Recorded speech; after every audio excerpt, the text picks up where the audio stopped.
Okay, so we'll start off with the question. Now that your characters have come face to face with quite a few of them, how's your characters feel about giants now? I think we've had a similar question before, but this is after you guys have actually gone through a deep entrenched combats with quite a bit of giants. Loud, smelly, burn good. Definitely feels humbled by him. You're definitely not a fan of ogres, if nothing else. I can't speak for the other giant subtypes. We weren't even in their swamp. Donkey! Man, if they ever added like an ogre player race, like 1 million people are going to be doing that. Yep. I mean, I would play a ogre druid with a donkey animal companion. Now you see, you have to if you did it in 5e, you'd have to be a ranger so you can get the animal companion and get a donkey. Mm-hmm. In a lot of ways, they're like big goblins, which isn't necessarily a good thing. Yeah. So that Gogmar's answer? Yeah. Like big goblins, but in a bad way. What about Emmanuel? Untrustworthy. I mean, it's not like they broke any promises they made. Well, they killed all his party and took all his money. Traveling supplies. Was that ogres or was that giants? Because I know they have the same type, but I was just curious. He would answer that by talking his way around in a circle, but the reality is he couldn't see because he was running away. Gotcha. Man, it's going to be hilarious when we find all those people alive and they're just like, we just didn't search for them. We were fine. We've been spending his dad's money. The beaches in northern Vreezy are fantastic, is all I'm going to say. Pina coladas. Yeah.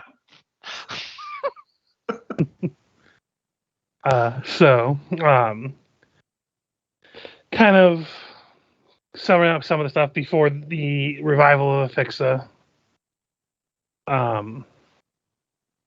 You spent the night here up the top of the keep, and I did forget to mention a couple things that you guys would have found. We were just kind of fast tracking some of the stuff, but to kind of go back over it,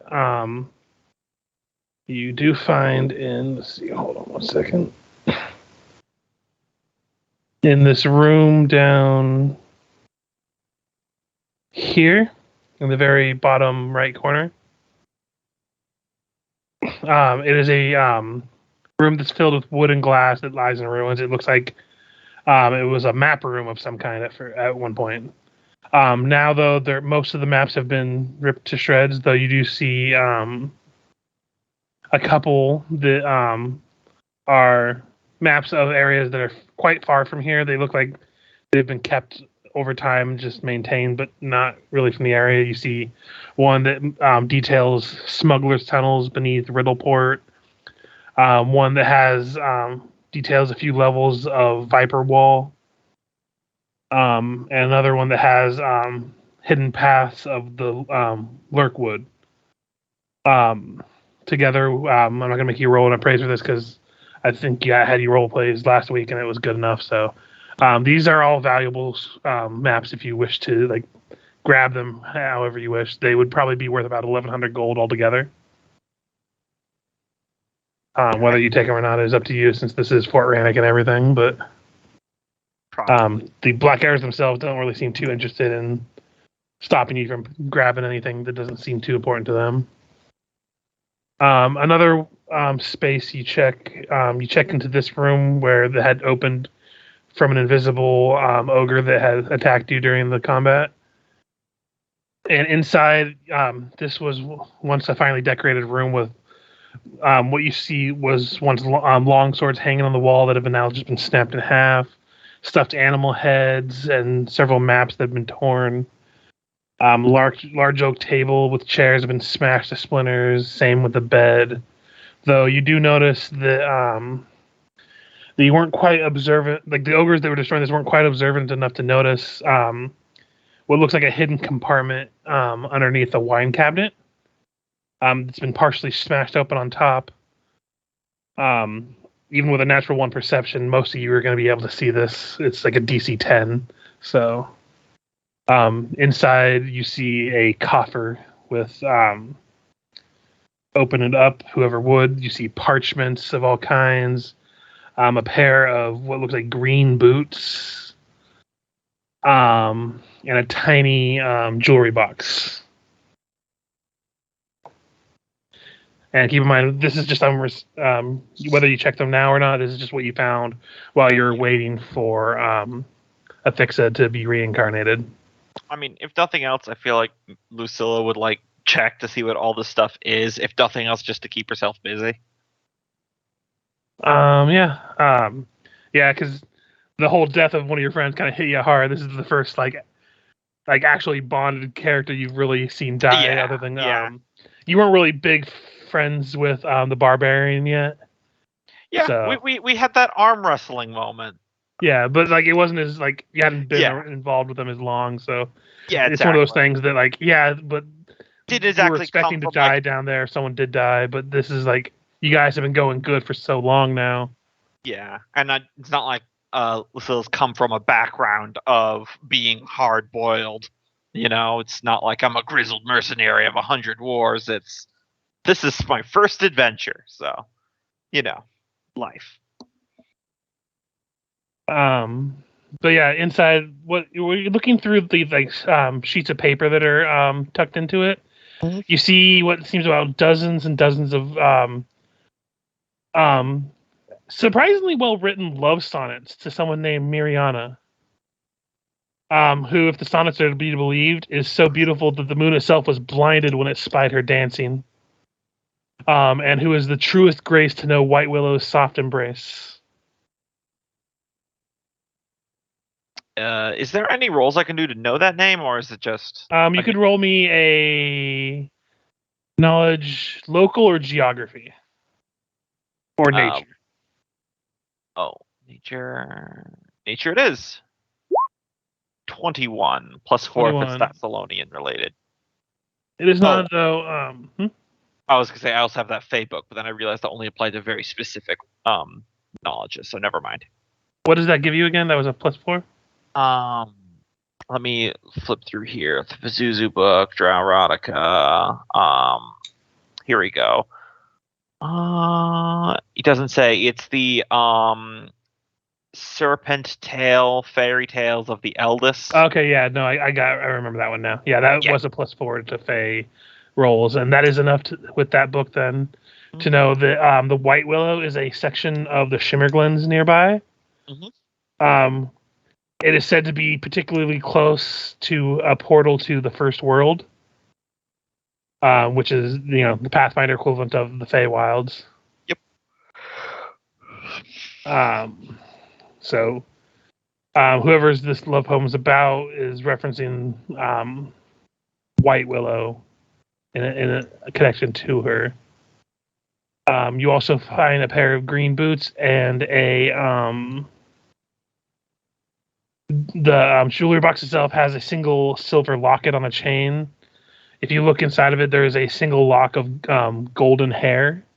Mm-hmm. And rolling over that knowledge check, that is enough to identify this as nymph hair. Ah, that makes sense. And the boots themselves are magical. Okay. Clearly nymph boots. Let's see. I believe.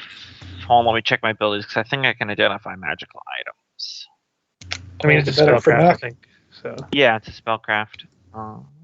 I'm just checking because I know that magic lore and a bonus to spellcraft equal to half his bard level and may take 10s on such check. Yeah, there we go. So it's a spellcraft. My spellcraft is +7, so 17. Just taking a 10. yeah, that's plenty for this. These are known as boots of the mire. Oh, okay. That was the wrong thing I linked. Don't mind that name because I had copied it into something else. Yeah. Loki knows what that name is.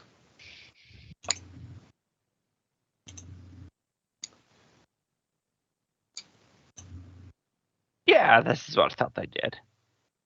But yeah, they're basically boots that let you traverse swampy environments without too much issue, as well as giving you a bonus to poison disease saves.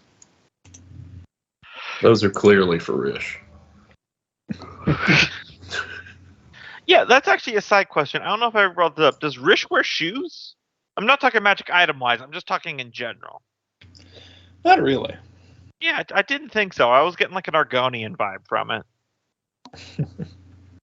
She puts on the magical shoes. All of a sudden, the bottoms just rip off, so they're like weird, like bracers for the ankles. Isn't that what they did in Skyrim? Because I remember in Morrowind, you just straight up could not equip boots if you played Argonian or Khajiit. No, you could equip boots in Skyrim. Yeah, It was Morrowind. You couldn't. that's what I was saying. Yeah, Yeah. because I remember playing Morrowind. That game had serious steep learning curves. Mm-hmm. I found it fascinating that you could put different gloves on. Like you had Yeah. a left-hand glove, right-hand glove, or gauntlet, or whatever. But their racials were better in Morrowind. That was the trade-off. Yeah. I always like to do that thing that my shield arm, I wore heavier armor on that arm just because I'm a nerd about Roman gladiators, that one kind that had one side very heavily armored. But anyway, we're out in the weeds. But yeah, that's really all you find over the course of the night. Prior to that, you see the Black Arrows themselves kind of like during that time have just been like picking through things and like getting frustrated and throwing them against the wall or something, and seeing things that have been ruined and everything. But yeah, fast forwarding again back to post Affix's revival, spending some time to get her magical stuff reattuned to her so it adjusts to her size. Mm-hmm. The rest of the stuff makes issue with. Fix after because she had that emotional breakdown cry. I think midway through she would have met Lucilla's eye and through bonded mind asked if she had a spare pair of clothing because I imagine she wouldn't spawned with a pair of clothing. Yeah, I just brought that up. I'm like, I imagine she's gonna have to borrow some clothing soon. I don't actually have anything in my inventory, but I imagine probably so. In character, you guys would have changes of clothes. Yeah, I know that like in the inventory thing they have spare changes of clothing, but I've never met anyone that genuinely kept track of that unless it had like a mechanical difference. Yeah, like nobles' clothes are worth keeping track of because they're more expensive and they confer some minor diplomacy-based stuff. But Yeah, if they're just if there was, traveling clothes. I mean, come on. yeah, seriously. Manuel's the only character I've ever bought multiple different outfits for in creation. But yeah, I imagine I've got something for a fix. Yeah. So, yeah, it'd take her a while to get her, emotions under control. Feeling better that now she's clothed, even though still trying to get used to the world at the new perspective. I imagine while she was gathering her stuff from herself, she would kind of look at the other and say, I think it feels weird. I feel like I need to give myself funerary rites and just clean myself for burial. God, this is so weird. Any opposition to going back to Sandpoint to bury me? No. No, but I don't know if there's anything else we need up here. Hold on 1 second, sorry. She's getting a phone call from God. Wait, do I answer my old phone as me or? God, modern day, that would be weird, huh? Yep. Local druid uses reincarnation to escape taxes. Clever loophole. Living off the grid now. I don't have a social security number, fuckers. No fingerprints. Well, there are fingerprints, just not anything connected to you before. True. Now, that'd be weird, too. You get reincarnated, but you have the same fingerprints, and that's how they identify you. It's like the spell new.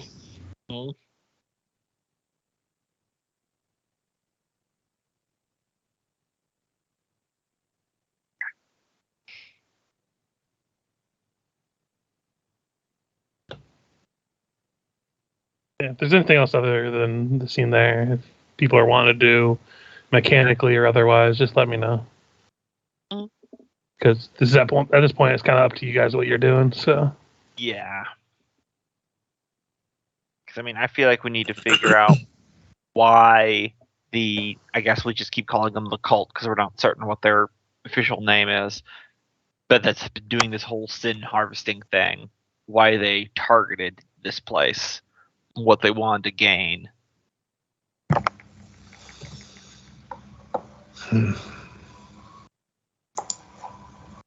It's definitely something. It did say they were after something. Could it be this coffer that they didn't find? With the love sonnets and the silver locket of hair? It's not possible.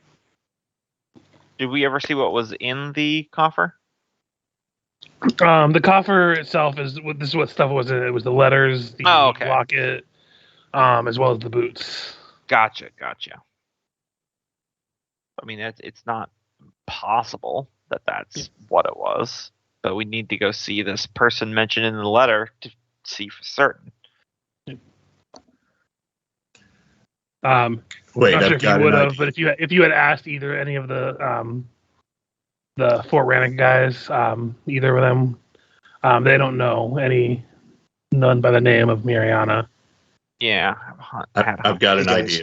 idea. Emergency came up. I need to. Man, this has not been a good week for anybody. No, it has Wow. not.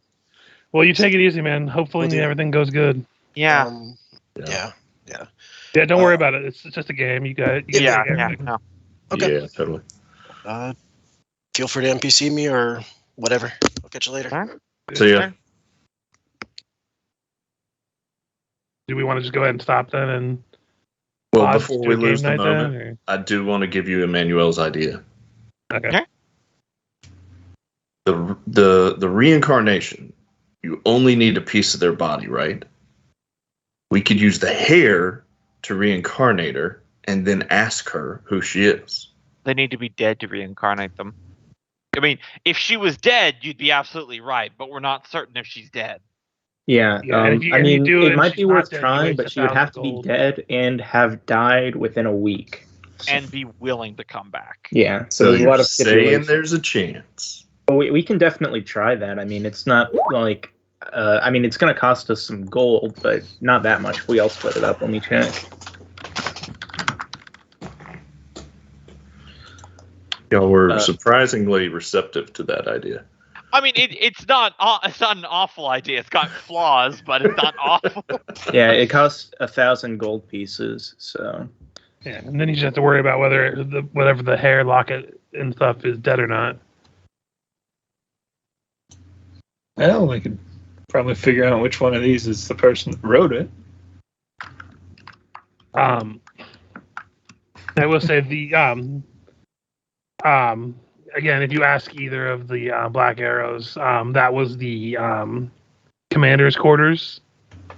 And I'm not sure if anyone remembers from the last couple sessions, but they had mentioned that when they were on scouting, the commander was on one of his monthly nature walks. Oh, he's totally visiting this nymph girl. Yeah. Yeah, right. So should we stop the recordings and all that? Yeah. I will say that the before I stop the recording, the Black Arrows do, upon hearing about these love notes and everything, kind of become hopeful that the captain or the commander might be alive. since White Willow is so far out from Fort Rannoch, there's a chance that nothing happened to him, and they might be able to get his help on whatever's happening here. It is harder to kill a man who's in love. True love. Brings us together today and die. Today. Yeah, see, we can't reincarnate him because he's only mostly dead. So I'm not doing a question this week because last time we played, it was only for like half an hour. So this is basically just a continuation of the last session we had.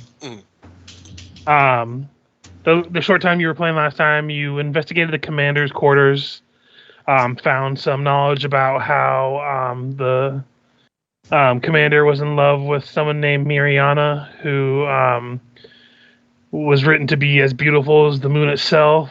And you identified some hair that was in a locket as nymph hair.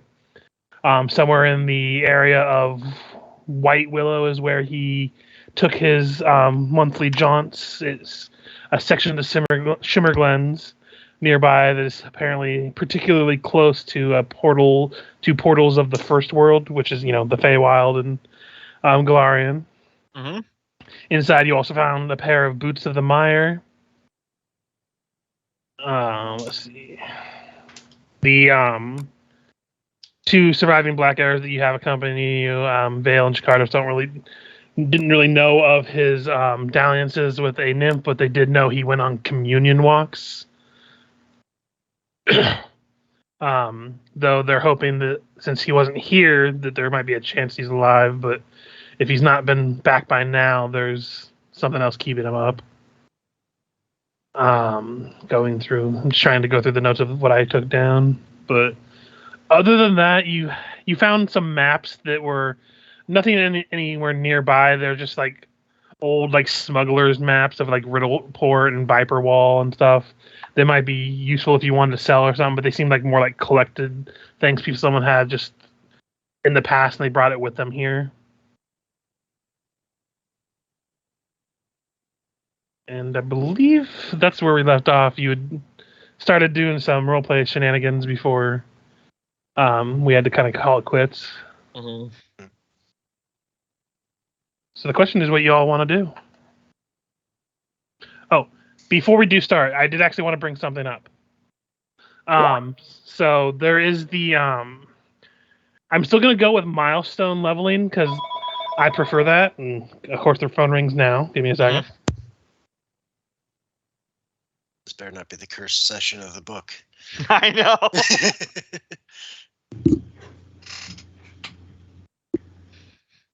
Yeah.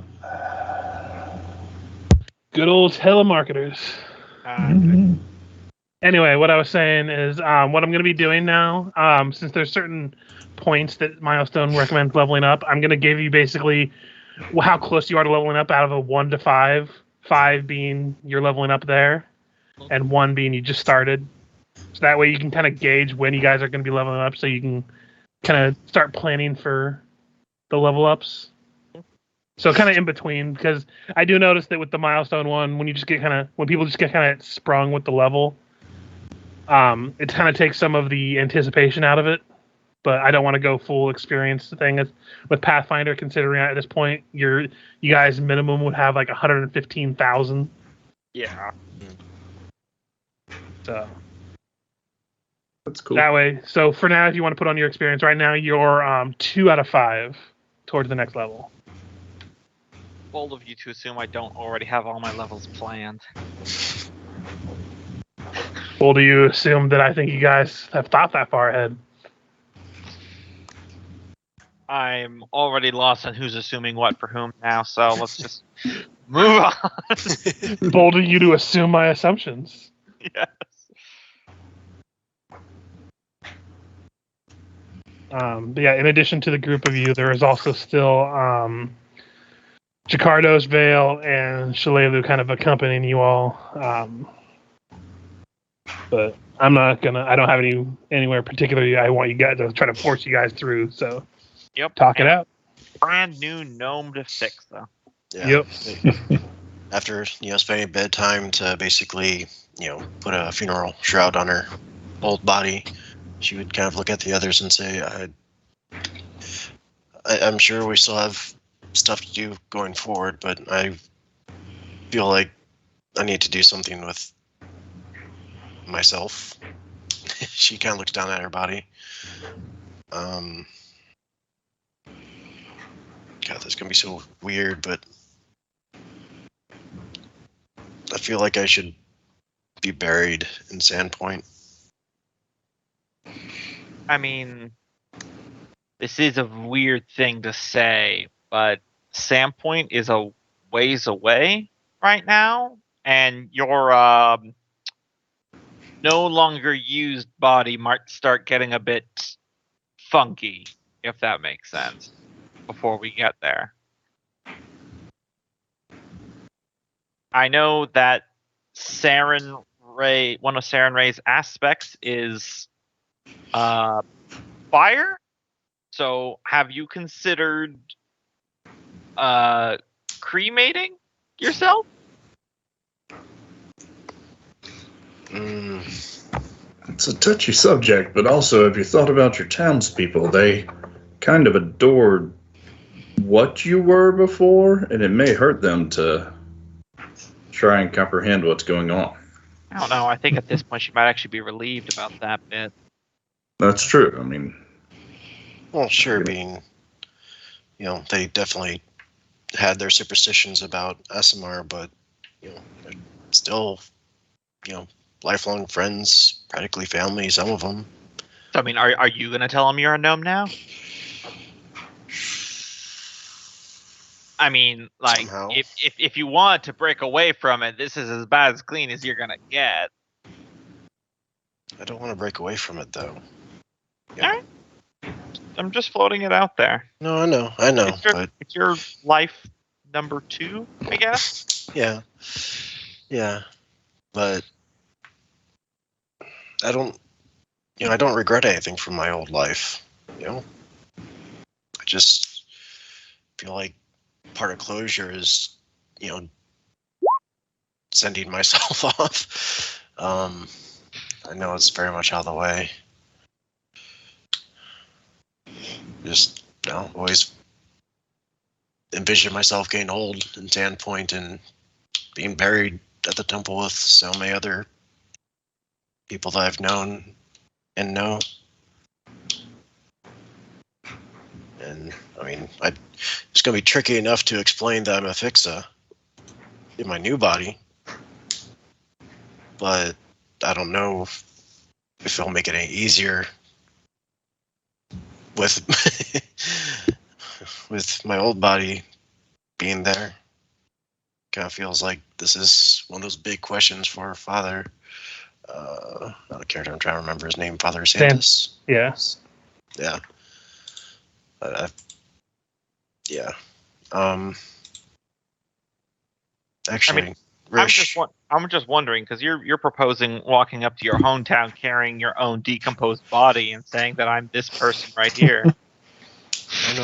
I know. I'm not trying to be callous, but I mean, and I just gestured to the Oh. bloodstained room that we're in, kind of out the window. well, we could Get wrap the body, obviously, so that no one would know. Well, Yeah. Fix already wrapped the body, Okay. but And then just take it to your father to It's like a I mean, 2-week talk to journey. him. I mean, I feel like coming with my old body has a bit more credibility than, Fix just disappearing, as far as anybody's concerned. I hate to interrupt, and you see kind of Jacardo step up and he's like, I don't know if any of you have the skills, but I know the priest of the nearby town has some clerical magic. He might be able to preserve the body. I know he's done it for some of our soldiers in the past when they've died until we could get them to their family. Not sure how long it would persist for, but it's something. Yeah, I might have some embalming fluid in here, looking into my bag of holding, but I think that might be the messy way. I mean, perhaps if he's able to, preserve the remains, then, we could get scrolls or something to help perpetuate it. Speaking of Rish, did you have a chance to add that scroll to your spell book, the sending one? Or And you guys have had a night since the last fight, so I don't know what you guys would have done then. 'Cause I feel like Copy them. it might be good to message or to give some heads up to Father Xanthus and just try to give him heads up of what happened, and maybe he could give me some guidance. This is all very surreal to me.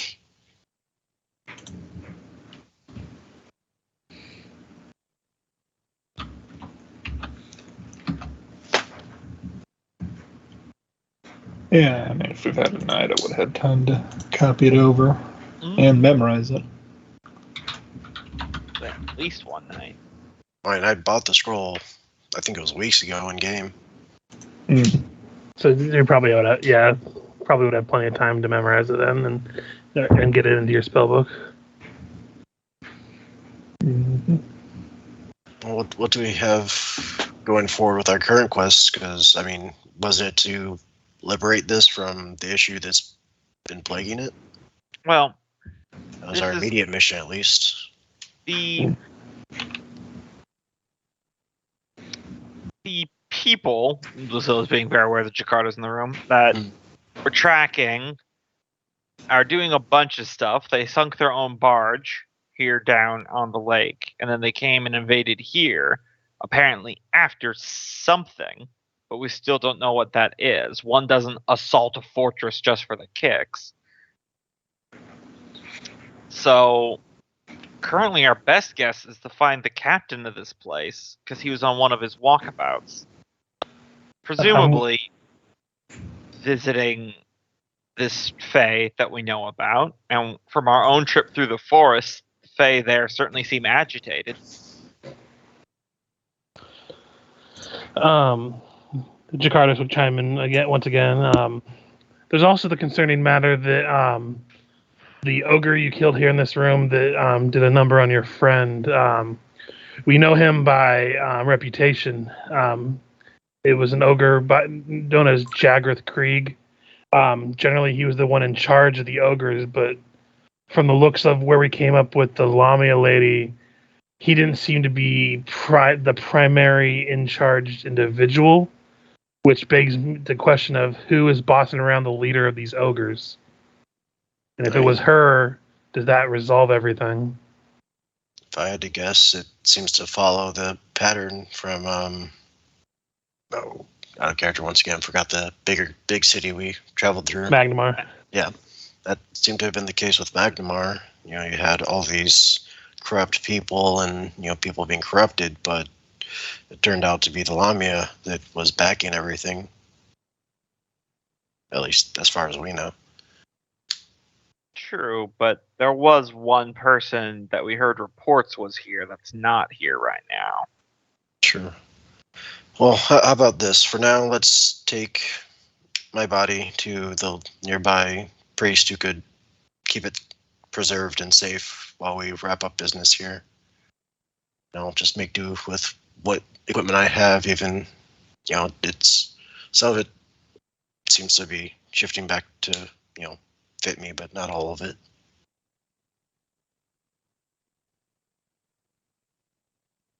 I mean, if we think we can have a fast enough turnaround, where on the map is this force that the captain guy went to, Richard? I will bring you to the splash page in 1 second as soon as it'll load. Yeah, as it does.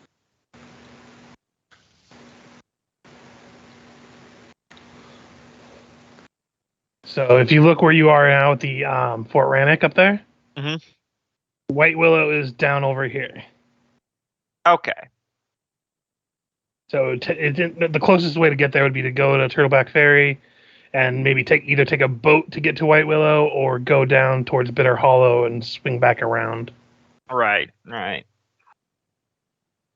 Okay, well, we can do that then.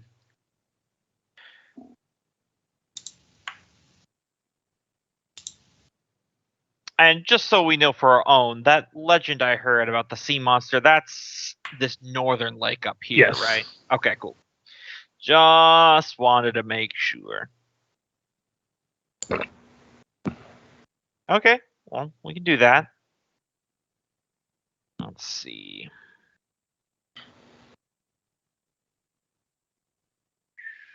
Yeah, it'll probably take us the better part of a day to get back to Turtleback Yeah. Fair. Since you have horses, it would still take the day, but you'd be able to get there like just as nightfall's hitting, Mm. like maybe long at sunset or something. That bridge is like roughly like a mile long. It's a long bridge. Yeah, I mean, not impossible. Just wow, it's a long bridge. it's probably more stylized. It's probably not an actual mile, but probably the turn towards the bridge and Yeah. where it turns again is probably a mile. The bridge Mhm. itself is probably not an actual mile. Mm.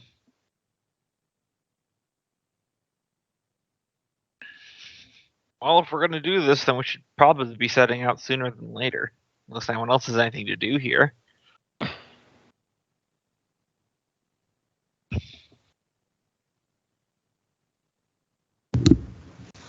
Yeah. So what's the plan?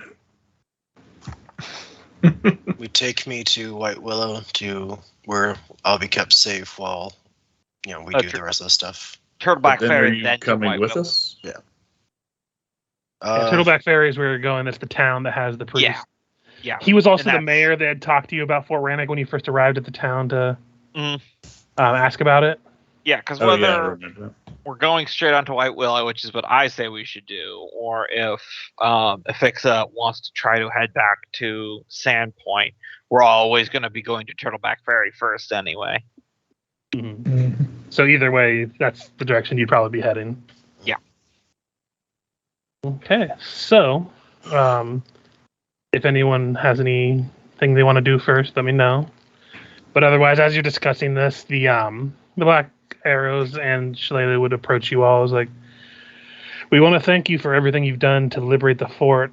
While we ourselves are still going to remain, and Shalala kind of chimes in and interrupts them like, and I will be staying here with Jakardos to reconnect. It interrupts again to Jakardo speaking once more. We want you to know that anytime you need a base of operations, if you come towards the this area, all you need to do is come by, and we will happily house you. We do plan on petitioning Magnamar and Turtleback Ferry for aid to replenish our forces, but at the moment we're gonna take some time to try to at least build up the walls and gates again. We checked them out the previous day, and it looks like we can probably get them fixed within a couple nights.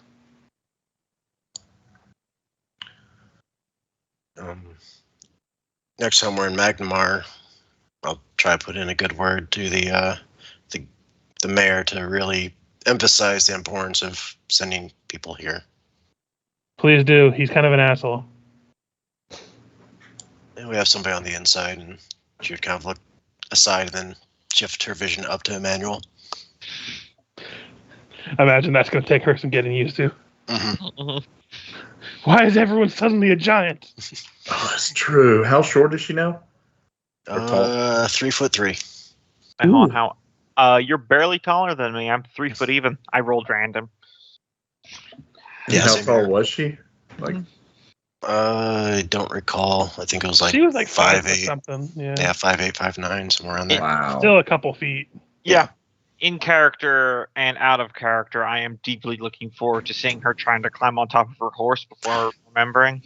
Oh, this was about to be an issue that she was going to realize as, because she did kind of pack the horse away using her spell, and of course now she'll release it, look up at it, and just kind of look down. I need help.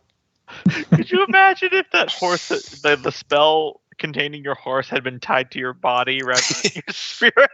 It just would have been lost forever. Man, don't you hate it when you lose a horse between the couch cushions of reality?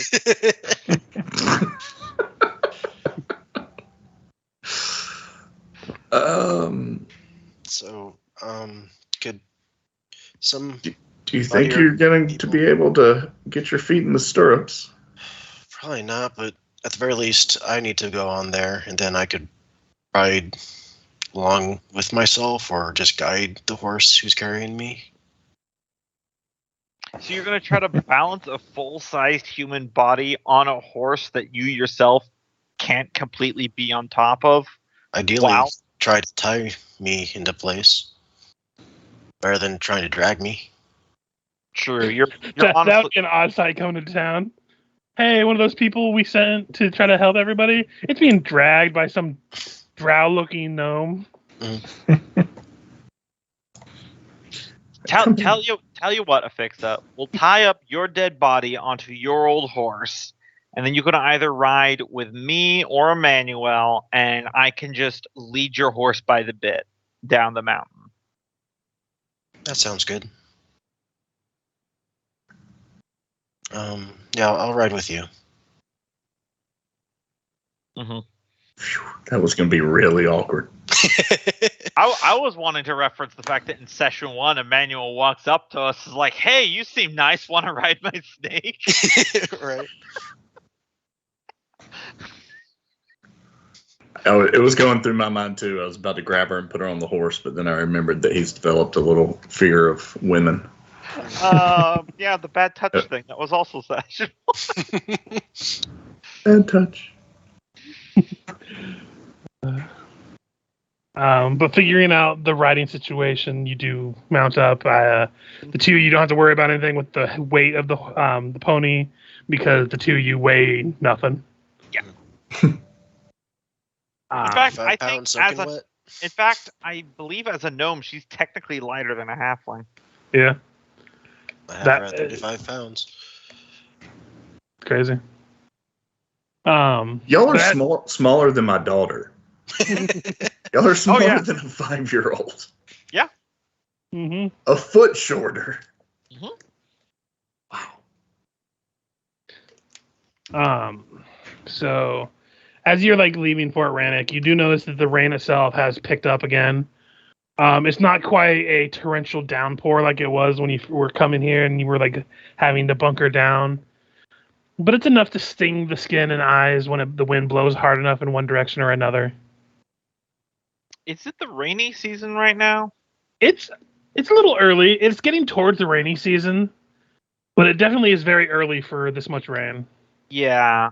This is like Starting- getting rain in like early September. Didn't we get bogged down by rain on the way here? Yes, you did. Oh yeah. Twice. That feels like 6 months ago. Well, yeah, because we did one when we were passing through Sanos Forest, and then a second time, if I remember correctly, in Kriegwood. Mm-hmm. God, that feels like a lifetime ago. I mean, it kind of was for you, but it. Sorry, Yeah, well- too soon. Listen here, you little shit. Don't worry, I set you up with that one intentionally. It Trying is- to put a humorous curve on everything. Yeah, it is. We're getting a lot of really heavy rain though, and that just makes me concerned with my whole suspicions about everything that's been going on. Mm. I mean, I'm not used to the weather patterns of Regia. This is fair, but just a guess. Yeah, from my experience, it does seem a bit unusual. Mm. Not too much to be entirely out of the norm under normal circumstances, but given all we're dealing with, it definitely kind of puts me on edge. It's also the fact that the rain is always hard. We don't have like, it's not like pitter patter light, just kind of drizzly damp days that you usually get between rainstorms. So, And particularly cold, especially in Yeah. this time of year. I mean, Gogmer, you're a druid. Do you have like a, I don't know, like a divine sense about when someone's using magic that fucks with nature? He's muted. I'm sorry, what was that? I was saying, you're a druid. Do you have like some sort of divine sense for when someone's futzing with nature?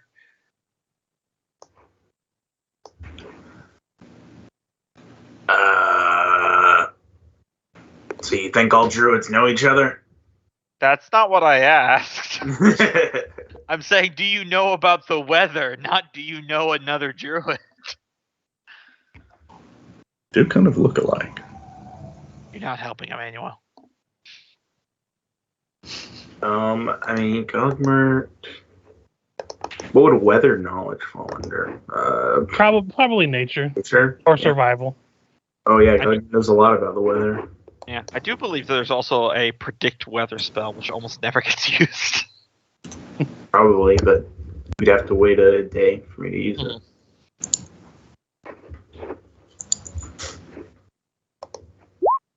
See, that's a cumulonimbus cloud. That's a pretty good roll. Yeah. So a couple things you do know, Gogmer, is one, this weather is highly irregular, and like if it was put into modern terms, this would be like record-breaking weather for this time of year, like by far. You do notice that the when you're looking at the river that comes from the Skulls Crossing to Turtleback Ferry, when you see the lines of water on the side, depending on what time of year it is, where you can like see where like the erosion is, based on how much water is in a river or a lake or whatever. Yeah. It is higher than the erosion levels are, which means that there is some slight flooding of the river. Nothing that really inhibits travel. The dirt path that you're following is packed enough that while there is a little bit of mud, it isn't one of those like it's turning into a swamp.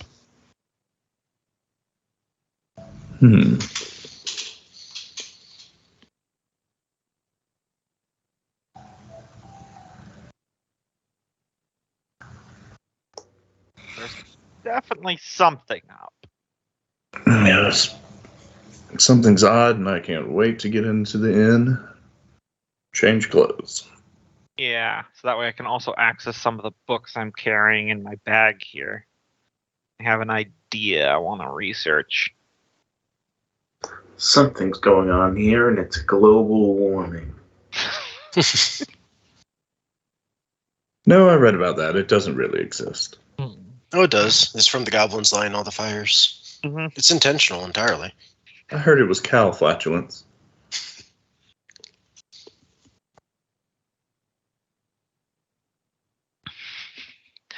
I mean, it's funny considering there was literally an era in Galorian where the sun didn't come out because it got struck by a meteor. So something's going on. It's been one hell of a meteor. Yeah. Well, I mean, the sun is subjective in Galarian's lore. There's a guy who lives on it, so Yeah.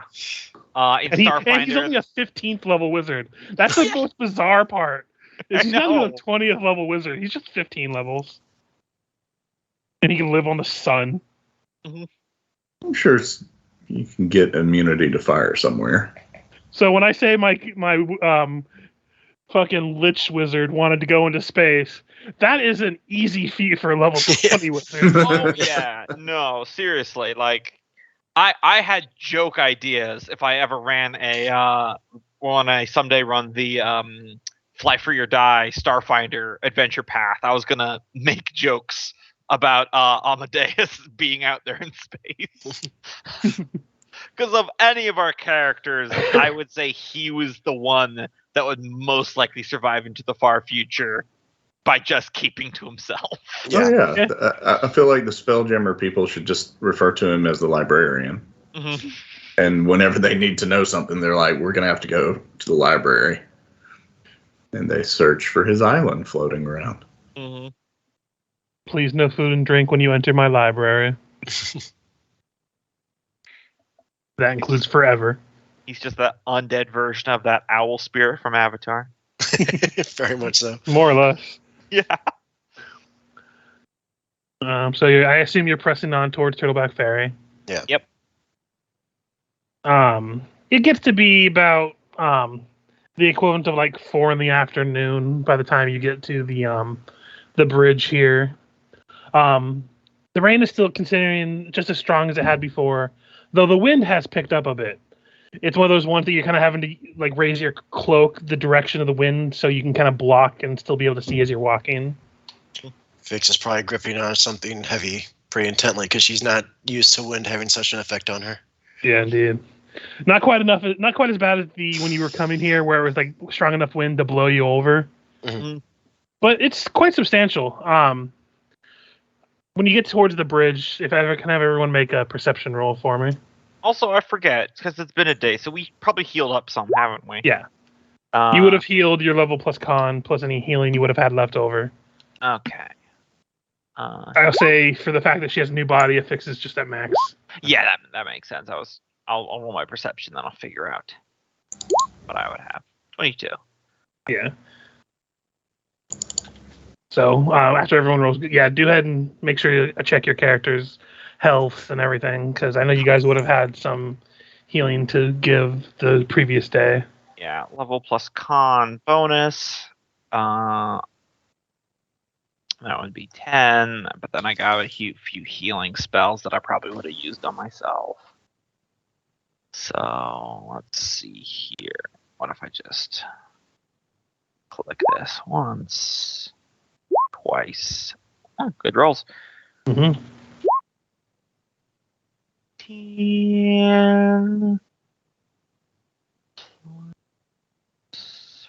15. That puts me within 2 hit points of max. I feel like I would have just let that lie at that point. But that was previous day spell slot, so I'm all back up to full again. Gotcha.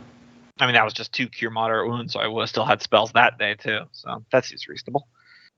But yeah, with Gogman, if you don't wish to use spells on your cats or anything, just make sure to heal them up with their what would be, I guess, your level plus con. Yeah, I already did that. Gotcha. But yeah, let me double check this perceptions. So Fix is a little enraptured with the whole nature of her new self.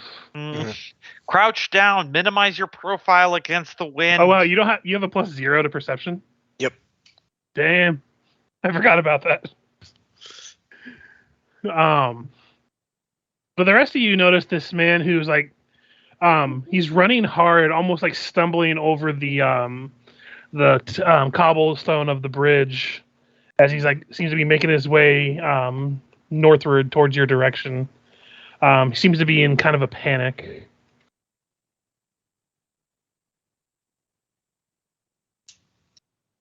All right. Who there, good sir? What are you running from? As he sees you, always like, oh, thank the gods, and he like runs as close to you as he would let, and like he like puts his hand on like the reins of whoever's horse is leading, or if in the case of Juan, sidestep to the next horse available. The one with the body on it. Yeah, nope. He keeps going down, not the one with the dead body, not the one with the 2 creepy little people. Not the one with the snake person. Please, we need whatever aid. We were trying to come into Fort Rannoch. Turtleback Ferry, it's flooding. We need help evacuating the people. And the waters have risen, and half the town is already flooded. And he just kind of continues on. The water level is getting too high to the point where the only safe place at the moment has been the church, as it is on like a cliff towards the end of the town that's a little higher level, and they're trying to get everyone there, but the floodwaters have actually trapped some people on their roofs, or in worst case they're in water trying to hold on to their houses. Quick, jump on the back with me and we'll take you there. He would hesitate for just a brief moment, but immediately jump on after that. Risking it's the either snake. him or the lizard person. Yeah, Take your pick, pal. Like, I'm sorry, please, we must go. And he introduces himself as his name is Bran Farid.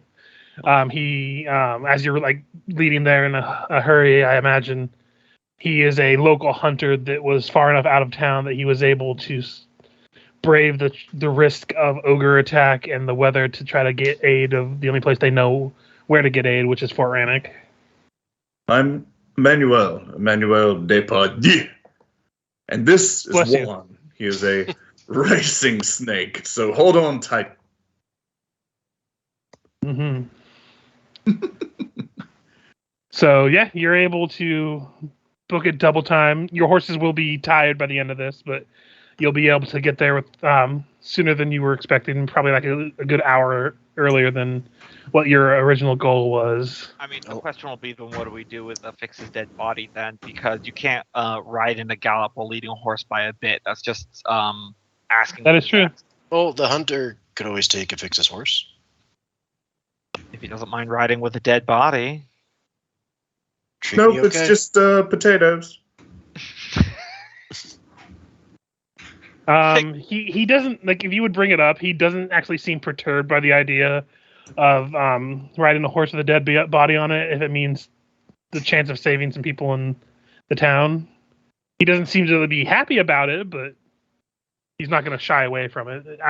You imagine that they've had to deal with stuff like taking bodies from like stuff like that. It's not like an uncommon occurrence to have a dead body on a horse if you go into like a graveyard or something when you're like a poor citizen. Yeah, if you think you're unhappy about it, ask her. And I suggested the fix and offered no explanation of what that means. He's too worried to get it. Yep. Along the way, Fix would kind of say to Lucilla, this is a very bad circumstance to figure out whether or not this body could swim. I don't think too well, as if I had to guess. I'll word the hunter out once we get there. Well, you probably float now, so don't worry about it. Oh, is that a thing? Does that really happen? Well, if you're light enough, and then you just spread out your body, then it's about surface area, and you're fine. Yeah, she's very light now. Yeah, you're like a leaf. Plus, no strong tail propelled through water. You definitely get swept away. Now you see, guys, if somebody dies, they need to be a strength-based character, so then we can recreate the fastball special with a Fixa. Yes, no, that is my plan. If Lucilla dies, I'm making a strength-based character because I enjoy strength-based characters in Pathfinder, even though that's quote-unquote suboptimal. I mean, a lot of things that are suboptimal are still fun. I don't think most of us are playing for 100% optimization. No. Mm-hmm. Not since Way the Wicked. we all scratch that itch. Yeah. I have have achieved 74 I blame AC. Cope for that. Yes, I agree. I blame Cope as well. I blame that asshole too.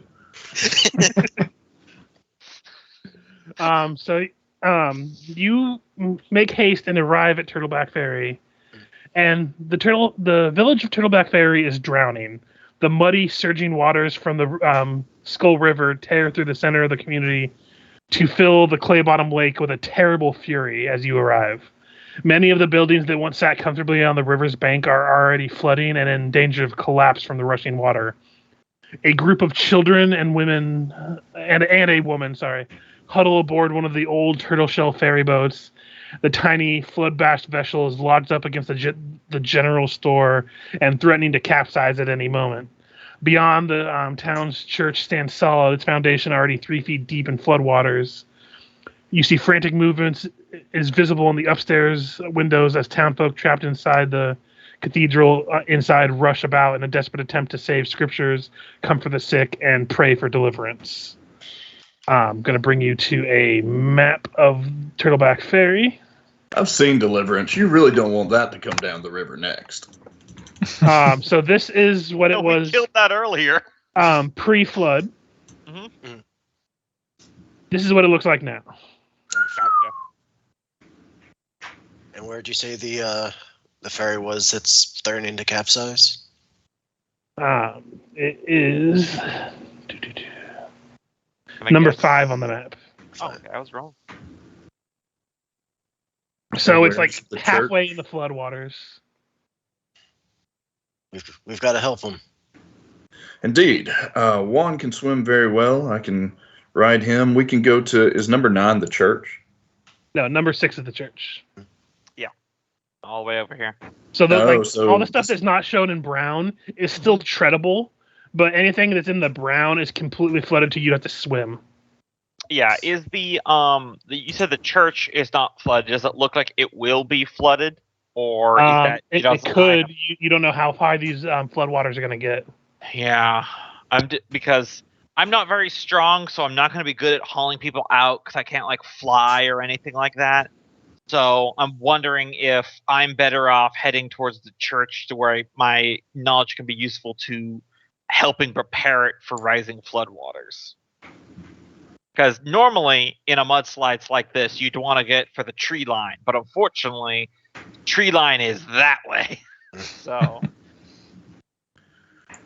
Well, I won't hesitate. Where are the nearest stranded people in the waters? The one you see noticeably is the small boat with children and a woman near the general store there. Right. Then he and Juan, he'll stay on Juan and head Wait that up. direction. Wait up. I'll bring him back to the church. Wait up. I'm coming with you, Lucilla. Yeah, do the church. Take me with you. I'll go with Emmanuel. all right. What about Gogmer and Rish?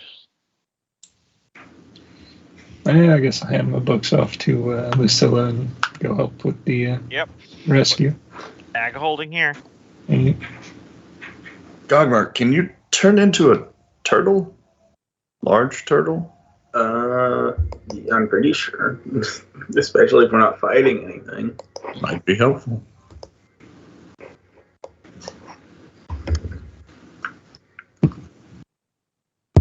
Hey, we might want to get there first. I don't know about walking. So yeah, the two of you, or I think one of you heads off to the church. Just Lucilla. Taking my dumbass pony there. I just imagine you naming it something profane or something because you don't like riding the pony. Dumbass pony. Like, what kind of hero rides a fucking pony? I'm gonna name you dumbass. Just No, a horse she that just secretly drank named it coffee Emmanuel. when it was young. Actually, just name the pony Stallion and only refer to it as your stallion. Yeah. Oh man. I can't do the joke they did from The Witcher where he has like 8 different horses and he just names them all Roach so he doesn't relearn their names when they die. I love that joke so much. Is that in the game? That's in the books and the game. Nice. And it had an entire section where he gets a new horse and his friend is like, what are you going to call it? Wait a minute, I know. I think I'm going to call it Roach. Yes, of course you are. Anyway, I'm heading to the church. Okay. The rest of you make your way, heading towards the sign of the woman and the children.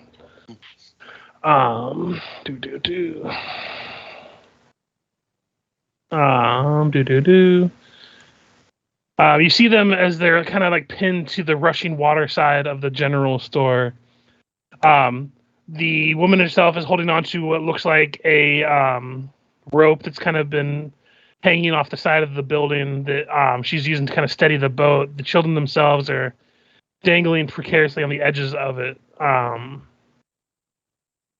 And she does see you coming, and she's like, "Please help! The children are in danger!" And she's like reaching out to you, but then she has to like re-grab the rope to steady herself. Gogmer, what's the biggest amphibious creature you could turn into? Alligator. Also, if the lot of you who are coming here, go ahead and roll me a perception. Just really want that to be a thing. Quick, jump to safety on this alligator. Rish and Gogmer, you do notice as she's reaching out to you and trying to get your attention, you see the water kind of bulge and sway behind her that is noticeable even in the rain. As Gogmer, you've transformed into some of these similar recently. You see 2 large snakes begin to make their way up out of the water. Oh, hell no. Give me a second, and I will bring you all to the map. I see. You're going to fight fire with fire. All right. In a flood. Hey, this is in the book, motherfucker. I am happy about it, but it is in the book. No, Lucilla.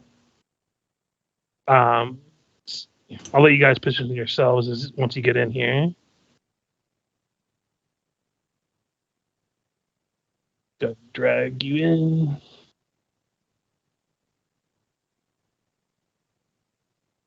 And as the woman does turn back to grab hold of the rope and she sees these snakes begin to emerge from the water, she lets out a blood-curdling screech.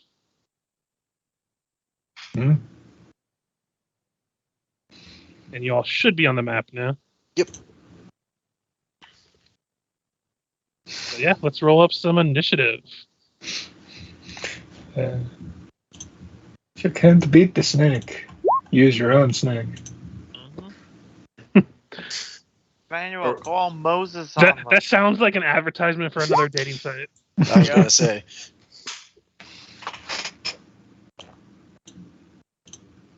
I mean, have you guys heard of fencing? Depends on the context. It's a form of gay sex. Some chimpanzees do. I had a very informative biology class in high school. First up is you, Afixa. Is there Don't- anything I could roll to try to get these snakes' attention and draw them away from the kids? Diplomacy? Try to coerce them I'd over? say you could try to roll and intimidate to provoke them, See. or you could try to do a bluff to try to make it look Handle like animal? tastier. Handle animal, I would allow to. It's kind of the skill for that. I always forget animal handling is a skill because Yeah. Right. we've been Bluff playing for 5e a lot deliciousness. lately. So. Handle animal is also a skill in 5e. Oh, it is, huh? Then I have no excuse. I think it gets used less than there somehow. It reminds me of the time that you guys ran into that armored dinosaur, and I remember Cope was, like, well, I'm not sure if this is cheese, but I have this ranger ability that lets me roll handle animal to calm it down and like communicate ideas with it. I'm like, that's literally what this ability is used for in this exact situation. Yeah. The one in the she's up there front just- definitely seems to notice you and notice the other snake. And it's more not so much that it's interested in you; it's more interested in the fact that another snake has gotten in its turf. It's But love. either way, you got its attention in that direction. All right. Yeah, and that's pretty much all I can do with my standard action. Yeah, that's it. Got it. Actually, hold on. It's probably gonna be wasted, but no, they're out of range. I was gonna try to smite them, but something tells me they're not evil. Gogmer. All right. So I'm gonna wild shape into a giant octopus. Nice. Got it. I don't have a token for that, you son of a bitch, but. And that's definitely something Gogmer would have seen because he lived off the ocean side. So I'll just make you large and we can just pretend you look like an octopus. All right. So is this standing deep water or? Right now, like you can kind of see it a little bit. Like here on, it's like 5 feet deep, and the further Okay. you go, the deeper it gets. Like by the building itself, it's probably like good like 10, 15 feet deep right here. Okay. And then beyond that, it's just completely flooded and soaked.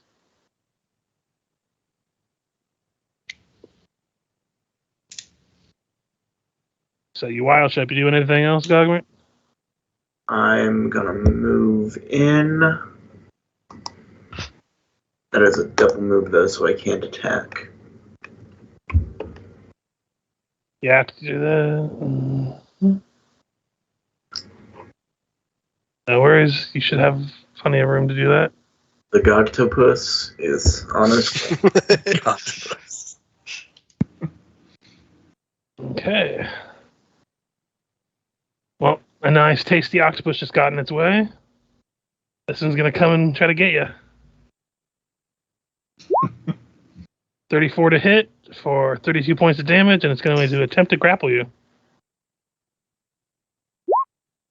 37 if it hits, it constricts you for 22.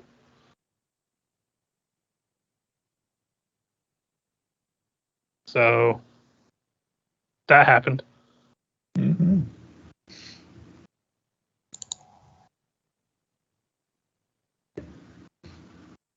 Man, what are the odds this church is filled with something worse than 2 snakes?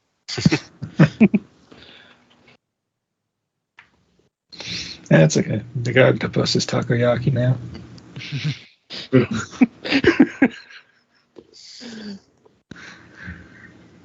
That was good.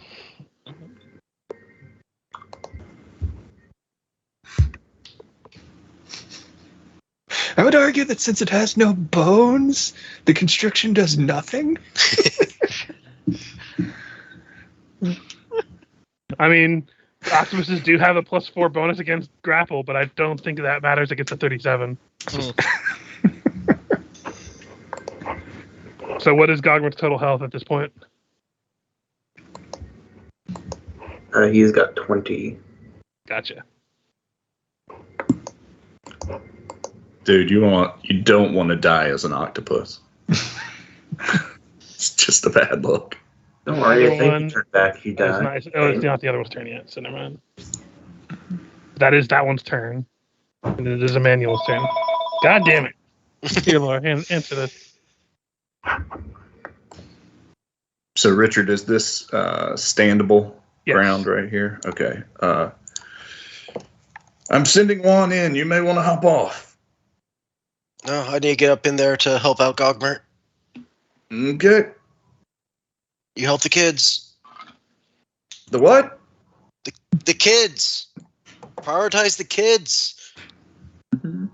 I don't see a goat. What are you talking about?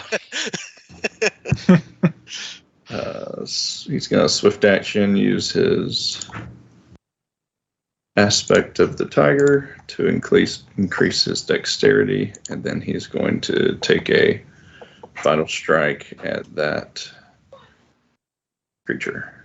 Which one? The one on the left. Gotcha. That will miss. Oof. Actually, no, that'll hit because the grappling condition's on him, too. Ah, excellent. Mm-hmm. 15 points of damage. Then one. I do Oh, between man. the snake and the boat. What?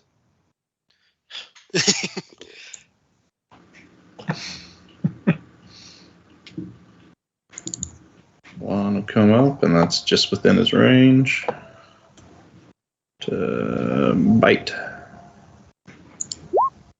Wait, you only get one attack after you move in Yeah. Pathfinder, right? Yep. So That just- one misses. Okay. The nice thing, it shows the attack order anyway, so even if you accidentally hit that, we can always just go with the top one. Yeah. However, that will miss, so I believe that's all you can do, so I think it'll be Risha's turn. Well, I just got the spell, so let's see what I can do with it. I'm going to upcast Wall of Stone, which should be calculated in that already. Yep, 55. So from the corner of that building to the corner of that building to block off the water and the snakes, except for the one that's grappling the octopus. This is true. Yes. So go ahead and draw out the wall that you want to have. When you say Gogtopus, now I can imagine it's just Gogmart's head, but with green tentacles coming off of it with no body. Yep. And it doesn't look like they can, or are you trying to entrap them? I'm not trying to entrap them. I'm trying to break the water and keep the snakes off, but, the one got in faster. Yeah, easy enough. It does slow down the water a considerable degree. Probably by the start of next turn, it'll start to recede. It'll probably take 2 turns to actually be steppable for Afixa because she's short. But otherwise, you'll be good. Yeah, I guess I'll... to see what this one's going to do, so I'm just going to go ahead and move it to the GM layer. There. Oh, where'd he go? He's behind a wall of stone right now. You don't know. Ah. I thought the wall was just right here, so never mind. And then it is your turn to fix it. She is going to use lay on hands on Gogmert. Because sounds like Octopus is hurting just a little bit. So 18 hit points back, and you can either take the targeted mercy and gain sanctuary, or gain fast healing for 4 rounds, or heal additional 3. Yeah, let's do fast heal. All right. So you got fast healing 3 for 4 rounds.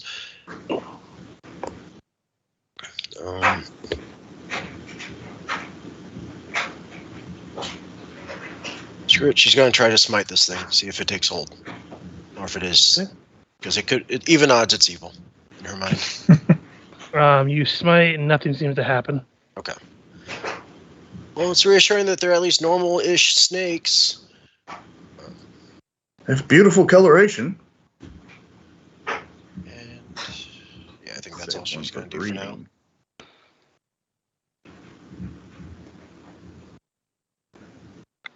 I think that's all she can do for now. Okay. Gogtopus. All right, bite. That will hit for 12 points of damage. Okay, so there's a second attack, which does say 8 tentacle. Which means you get 8 more attacks. That's what I was hoping you would say. Is he, but aren't you grappled? You can still attack while grappled. Yeah, if It I'm, just needs to be I'm grappled by this guy, then I can still attack him. You get penalties to your attack rolls and stuff, but otherwise I think you're good. Plus... Actually, yeah, did you calculate the penalty of attack rolls in that roll? What's the penalty to them? -2? No, then that would be that -2. Okay, So it still hits because he's also suffering penalties, but just checking.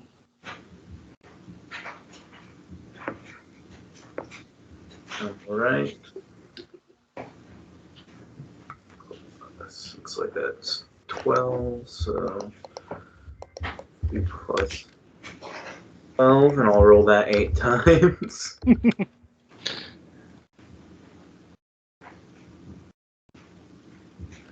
Man, I think you should start doing that double bracket so they can all be in one little line. Yeah, really good idea. So let me go back up. Let's see. 1 hit, 2 hits, 3 hits, 4 hits. A crit, a hit, and a miss. Crit confirm. 1, 2, 3. Yeah, let me roll for the crit. So roll for a crit confirm, but you so far have 5 confirmed hits, not counting the crit. So that will miss. Wait, no, that'll hit. Sorry. So wait, no, that's 6 plus 1 crit. So 6 hits and then 1 crit hit. Alright. So 1d4 plus. This is the reason why they say if you're in an underwater campaign, always wild shape it to an octopus. Mm-hmm. Bitch slapped every living Jesus out of somebody. Do they have resistance, Richard, or can I just roll them all in one? You can just roll it. This is also why in one of my campaigns I had a So how evil many, deity that was an how many hits octopus was at that? monk levels. Just roll the attack 8 times because you confirmed the crit. So Okay. if you do the double bracket though, it'll make it a lot easier to calculate.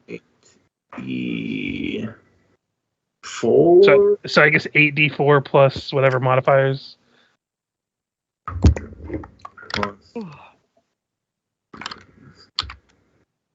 Plus 16.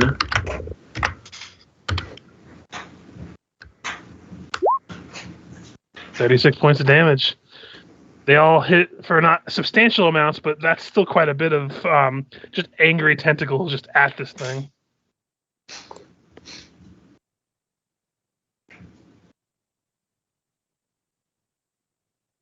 Okay. Now imagine if he was an octopus with monk levels. Now, he was going to let you go and attack the bigger thing, but you just smacked the shit out of him with 8 tentacles. So he's going to try to maintain the grapple. No, he's Yeah. definitely gonna let him go. So, 21 constrict damage. And I forget, Cope, after they maintain with the constrict, they can still make another bite attack, right? Yep.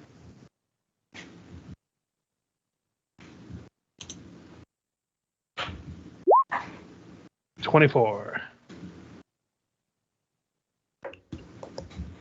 24, I think, barely does it. Which means I think Governor is down. Oh no. I don't know. This constrict damage seems kind of bullshit if I'm an octopus, gonna be honest.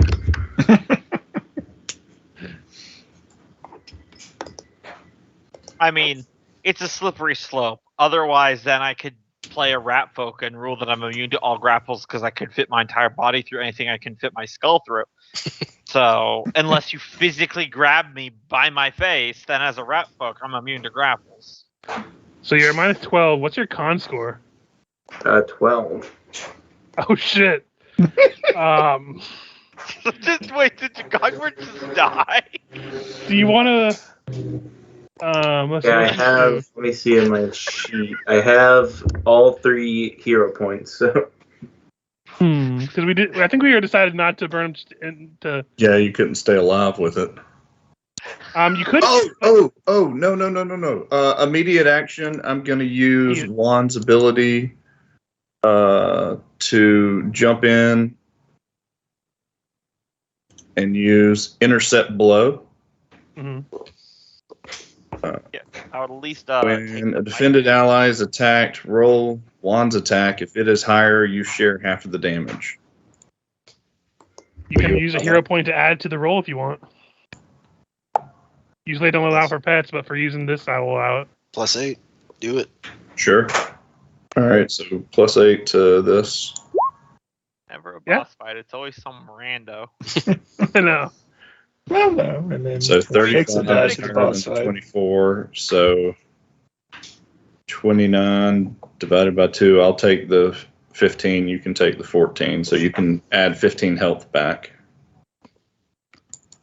I'll take. That was a very close one. Yeah. Also, did you regain the 3 hit points for your fast healing?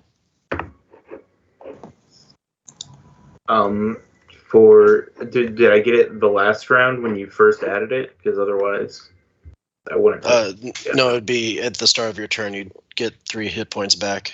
I didn't apply it to the initial heal. Okay.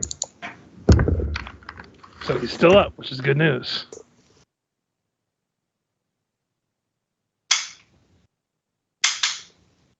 Well, another good news, it is Emmanuel's turn. All right. This is excellent news. Doesn't feel so good, does it, guys?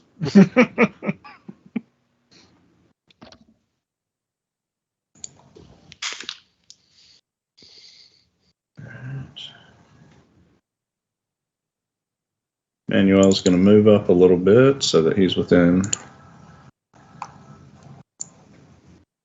30 feet.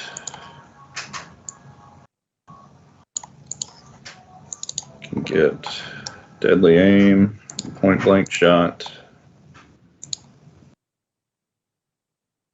and blood for the Empire. Blood for the blood god. Blood for the blood gods. I think all this is working, so he'll do another vital strike shot. That'll hit. 28 points of damage. All right. Thing's looking pretty hurt. And then Juan is going to full attack. Let's see, Juan will also get blood for the Empire.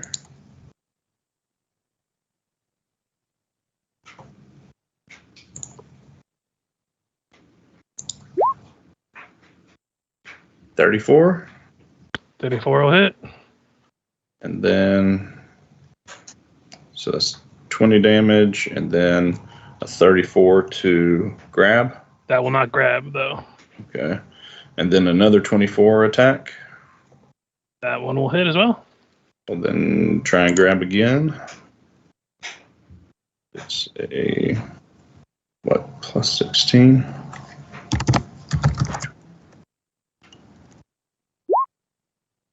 That will not grab. It does not grab. Alright.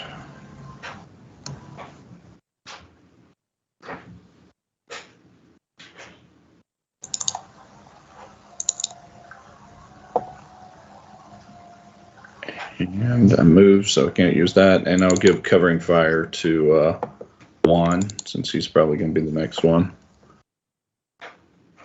Okay. Reesh. Mm-hmm. Well, what's the water looking like? It's mostly receded by now. At least in the area that you blocked off here.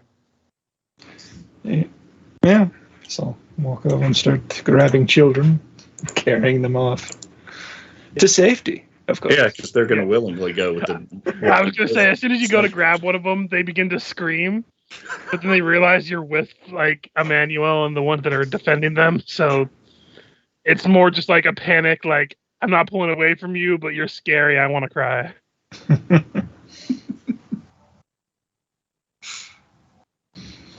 Mm-hmm. And if I can move after, I'll dimensional slide up to the safe ground, but... Go for it. Yep.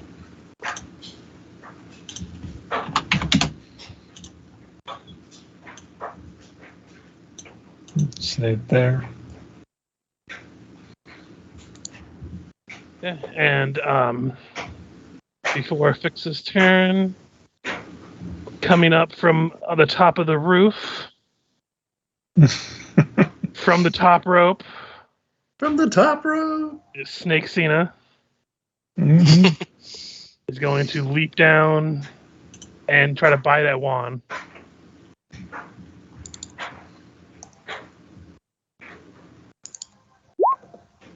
We'll miss. Miss. Yes.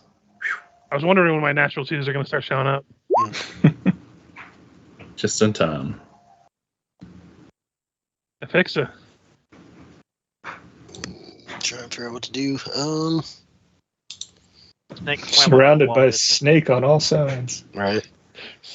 Some slithery snake on snake action. Mhm. They're even already wet. Jokes are just so easy.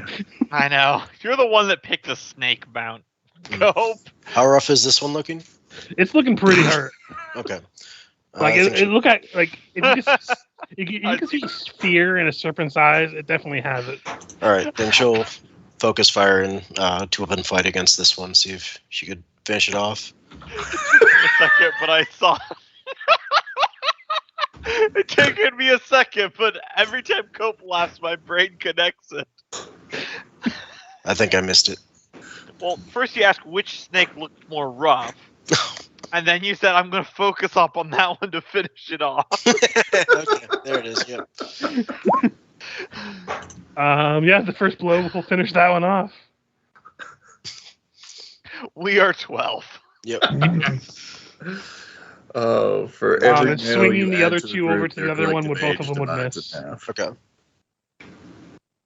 But Gogbert is now free of a snake's bite and grappling. And I just moved in turn order, but you can do whatever you want for the rest of you. That's it. All right, I'm going to revert the wild shape. As you would do. And what action is that I need done? It's a free action, I think, to dismiss a wild shape. All right, then let me look at this.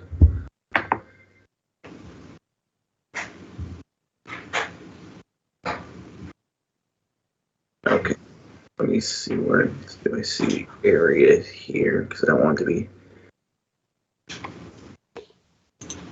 All right, it looks like 15 feet, and Okay. I'm going to use Thorny Entanglement on that snake over there. Got it. Well, it's a 15-foot area. Yeah. So, Oh, yeah, so you can put it on the house and it kind of grows underneath it. yeah. And then anything within 15 feet of it is also attacked, though. Anything within 15 feet of it? Yeah. It says you can fire them. Any creature that moves within 15 feet of the spell's area is attacked. Okay. Then, So that means you're going to risk having the children be flung with... We don't have to worry about the woman and the children anymore. Because they're dead now. It really just depends on how Gogmar feels about that. No, then I'm not going to use Thorny Entanglement. Wow. Is he drifting away from evil alignment? I'm impressed. Why waste a perfectly good future meal? I mean, I rescued one already. Do they really need 5? Question, do they look like orphans? Answer, yes. Yes, Malthune could always use new soldiers. Do they look Listen. like newly minted orphans, or have they been that way for a while? Yeah, I was gonna say, killing orphans is so passe. I prefer to make them. Artisanal orphans. I Locally sourced. create flame or whatever. Launch a fireball at that guy. Oh, the defeat in his voice was so palpable.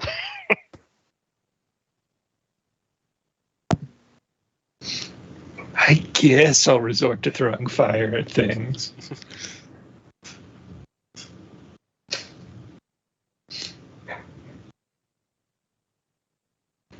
Produce flame, I get a little fireball that I can throw at him, yada yada yada. You sound so sad. God, man, just kill the Turn children. off wild shape large. Just kill the children. I know, you guys are such a buzzkill. I'm not even there. I'm full on trying to enable you out of character. Anyways, touch attack. That'll hit. Alright. Then that will be 1d6 plus 5.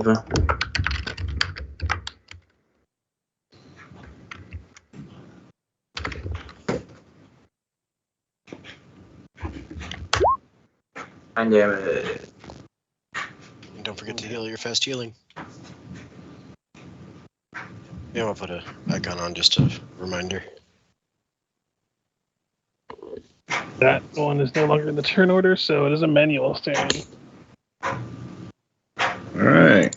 Plus, if a Gogmar wants to move anywhere, he's free to.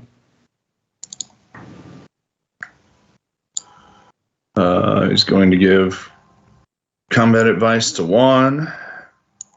And, I mean, no. What's her name's attacking, right? Mm-hmm. Fix, yeah. Do you still have the same name? Yes! Aim for his chin and give her combat advice and then covering fire to her. Her new name is Enoma. Forgot one always gets it. She was going to go by Mel, but Mel Enoma doesn't sound right. Yep. Oh. Don't worry. In combat, in this situation, you can trust Emmanuel. No one knows how to handle a snake like him. Mm-hmm. He knows exactly where the weak spots are. Mm-hmm. Don't understand. First, you go for the shaft, and then you really work that head. Yep. Oh, The penis. hilarious part is there's a bunch of bad innuendos, but it's not technically wrong in character. He probably would know the most about Yeah. snakes. That does it. All right. Oh, The crown is really sensitive. Go for that.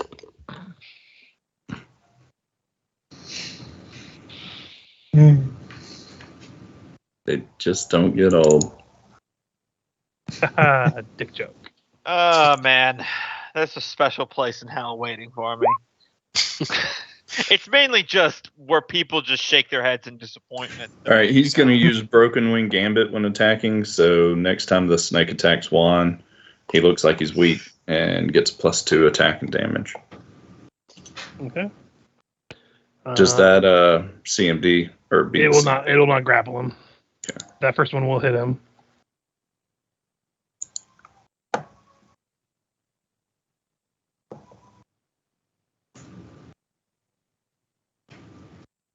And it'll be Risha's turn. Mm-hmm. Well, I've got him. I might as well use him. Magic Missile on Snock. Then start them moving back towards the boat.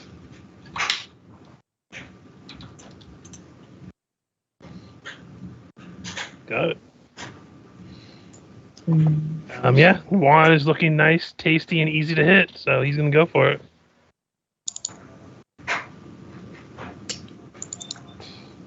Said +2. That's a +2 on top of that. So 30 would meet Juan, so that would hit, right?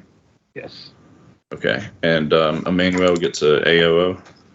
no worries. 2 damage. Not the, For 29 damage, yeah. That'll hit. 21. He's also hurting, but he's gonna try to grapple Juan. Let's go do it. Nope. Okay. Turns out it was a lady snake. He's gonna provoke an attack as he begins to move back. So Juan and Afixa can both get it as he climbs up the roof again. Hit and crit confirm. Oof. Oops, sorry, I didn't mean to roll that twice. So 18 slashing damage. And as it tries to flee, Juan locks onto its neck as Afixa just slices its head, and just like brain matter begins to gush out. Goes for the chin, just as instructed. Might want to back away. Snake blood is really hard to get out of clothes. Oh God, it's everywhere! It's like pouring down on you like a fire hose now. Lucilla, I'm sorry for your shirt. Wait, Lucilla's not even here. Yeah. Oh, well, she loaned apologize the later. clothes, didn't she? Oh yeah. Okay. So back, as you begin to help the woman and children out, the woman just throws herself at Emmanuel, very suggestively about how thankful she is that someone big and strong came along. Thank you, but the clothes don't like hugging. There's this is Lucilla. She'll take care. Wait, no, what is your name again? I'm a fixa still. The person formerly known as Afixa will take care of you. Still known as a fixa. Come on. And she'll, corral the kids in a way she probably knows how, given all the time she spent at the orphanage. Buddy system. The tricky part is that you can't see over them. Right? And where are you taking the children and woman? We're going towards the church. Gotcha. Yeah, they're a little like that, like stereotypical, like snotty crying.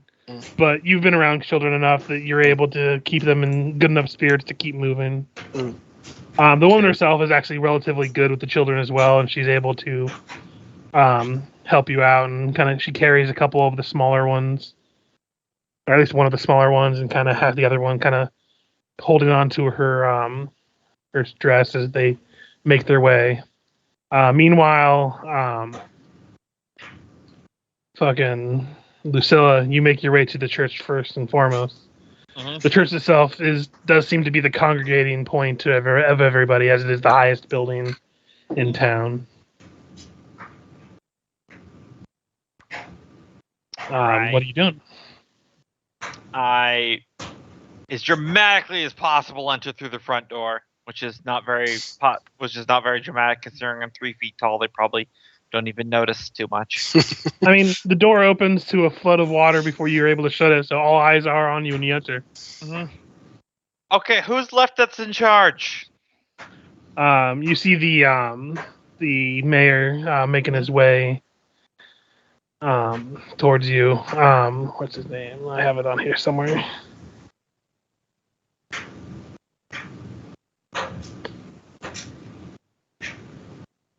Goodness, I sure hope Fix's body's going to be all right out there.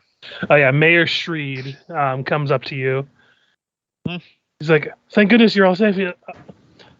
You seem to have come at the most opportune time. Yeah, The that keeps flooding happening. the flooding is astronomical. We've never seen waters this high." Well, have you taken? I mean, is this church here our best bet? Have you taken any other precautions, high ground, anything like that? Those of the villages that were able to get out into the forests and other areas that weren't directly in the flood zone were able to, but anyone who was caught on the other end of the flood has made their way here to the church. This is the highest building in town, and it's on and you would have saw as you enter. It is on like a mild incline, even though it's Yeah. closer to the water. It's kind of like lifted up from just like a cliffside. Mhm. So he has at the moment everyone who isn't able-bodied up to the upper floors, and those are the ones that are more able to fend for themselves and stuff are in the process of taking care of scripture, getting anything they might need to help anyone wounded, and just kind of trying to keep anything important dry. Right. Okay. Well, depending on what type of supplies that you have here, I can come up with a few ideas that we can use to help the floodwaters not get any higher up here. And out of character, I'm just going to use my once-a-day ability to take a 20 on a knowledge engineering test, which I imagine would involve the usual things like if you have the equivalent of sandbags that you can pile up to contain floodwaters. And I don't want to go into nauseating details because it's not important, but no, they have some like bags of grain that's already been spoiled from the waters and stuff that they can use as makeshift sandbags. And they have other implements they can Fix use. his body? Maybe, but no, they have some stuff here that they can use to kind of block some of the waters from coming in. And you work with them with that. Though the rest of you, as you're coming up to the church, you do see a few, like the woman and children, kind of rush ahead of you as you begin to get them and start opening, like with your help, open the door. Lucilla, you do see your friends entering. Gogmert especially is looking a little worse than when you had arrived in town. And also, fine. Lucilla, as you're looking out towards them, go ahead and roll me a perception. absolutely. I'd be disappointed if it's not a giant fuck off water elemental. No, as you're looking over, you seem to notice what looks like a large black tree is being swept down river. And the water's gotten so high now, it actually looks like it's on a collision course towards the church. When it's about like maybe 100 feet off, suddenly the tree dips underwater. Oh, that's not good. And like for you, almost all time seems to stop as you watch this. As a moment later, you see the floodwaters surge violently and break apart with a thunderous roar as this giant creature emerges from the water. It stands tall, like going on about 20 feet tall, maybe even larger, with 4 massive tentacles as well as a long neck. I think it might be just appropriate to bring it to the map here. Yep. Perhaps. And it's not quite in the same positions as you all are right now.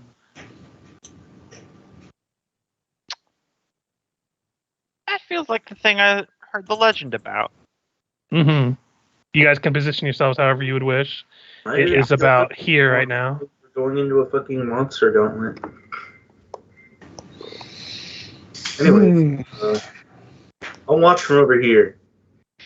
Not see one of those before.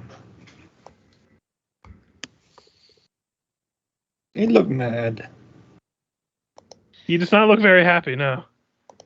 Mm-hmm.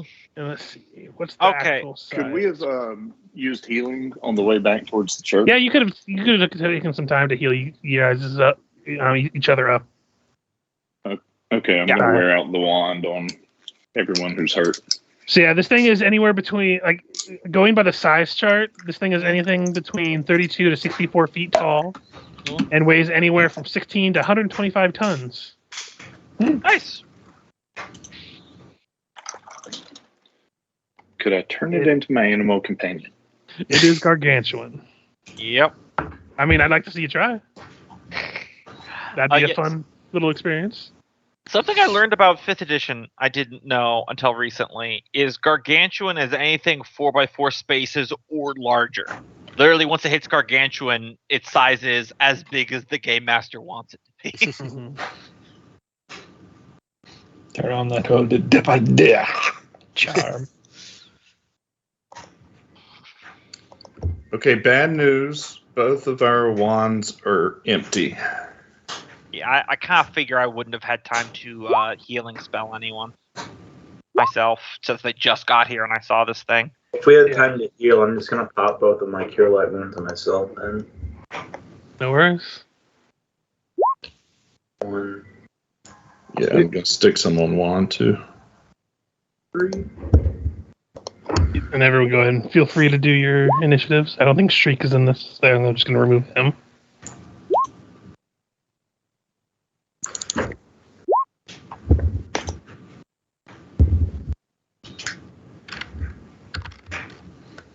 You guys haven't taken damage. Long yes.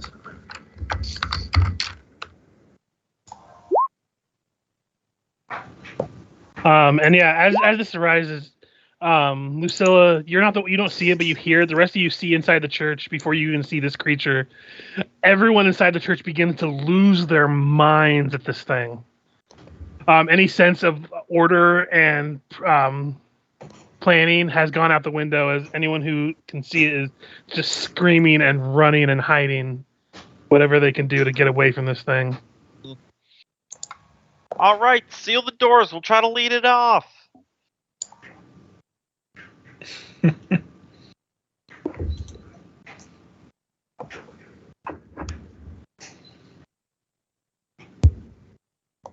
We'll try to lead it off. Or would you rather sit here and just, I don't know, Have watch it eat us? Yeah. Hey, Gogmer, how fast are your cats? Very.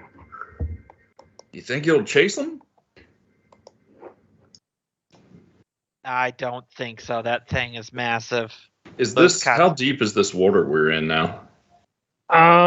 It's as soon as the water kind of swelled as the thing approached, it has began to recede already. So it's maybe about 5 feet deep, in the deepest points. Where you're standing now, Afixa, you're practically having to swim. It's a little uncomfortable for you. Mhm. I'm not gonna make you make swim checks or anything, but just for all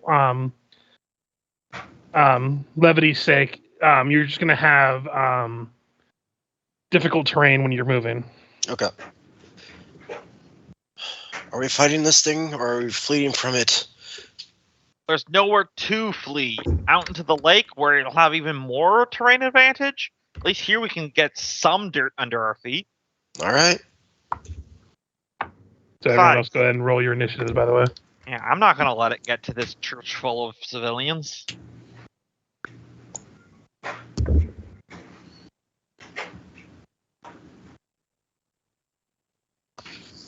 Sorry, I'm working on initiative.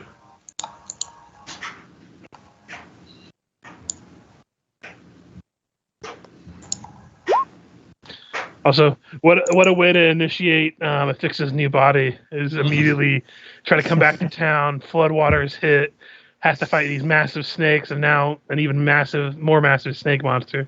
Mhm. So everything that she thought was already big in her new body is now even worse. Right. Yeah, the cats, I believe, have a 40-foot movement speed, and then once per hour they can do a charge at 10 times their normal movement speed. First up is Affixa. All right. She'll first do Smite Evil, hoping that takes hold. It very much takes hold. All right. In fact, you feel a connection to this Smite Evil than you've never felt as strong. Like it's it's like every fiber in your divine energy wants this thing dead. And whether you can get that done or not is up to you. All right. Then she'll use her move 5, 10, and probably standard to get on one. No worries, that's easy enough to do. And I think that's all I have time to do. Gotcha. Lucilla. Okay. I guess first thing I want to do is I want to try to do a knowledge test about this thing, so I can activate my bardic ability. Go for it. What knowledge?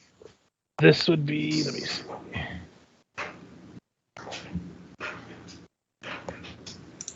Planes. Planes. 21. Plus that other stuff as relevant. This is not enough to know what this thing is. Ooh, that's not good for you guys. You can do a reroll if you want to use a hero point. Yeah, I'll do that. What the hell? A funny way to figure out whether or not what we're fighting is not this one because it's too big, but a funny way to figure out whether or not if what we're fighting is an animal or a magical creature is to have Gogmort try to transform into it.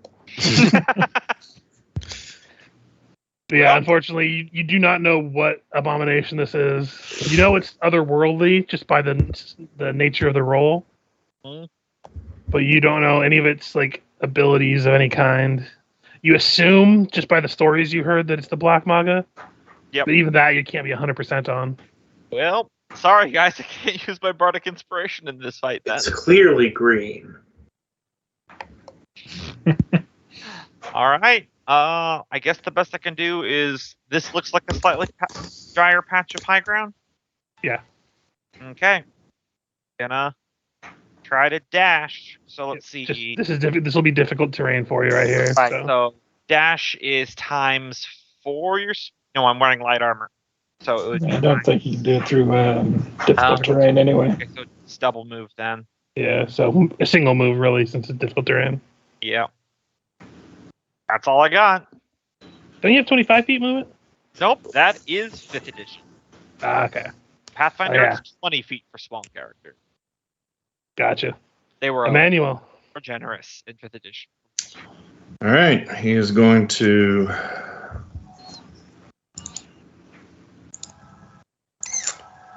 God, this is ugly. This definitely looks like the biggest and strongest thing you've ever seen. Yeah. You're the one with the bow. You're probably the most likely to survive this. Well, he's just internally, he's debating whether it's time to go ahead and turn into a raven and fly away and leave all of you to die, or attempt to fight for a moment. Pretend like he's fighting. All right, he'll cast Gravity Bow. No, he can't do that because I used all my Cure Light wounds. Shit. All right, he's going to command Wand to go up here and guard the group. Bring in Fix it with him. And then, yeah, Fix would ride with him if she wants to. And then he's going to take a shot. And act like the shot came from Gogmert. That'll miss. Actually, hold on. Nope, that'll still miss. All right.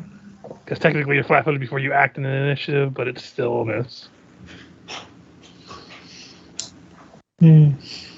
Gogmert. Alright, Gogmert's going to cast Bark Skin on himself. So that will give me +3 to my armor. I'll mark that off.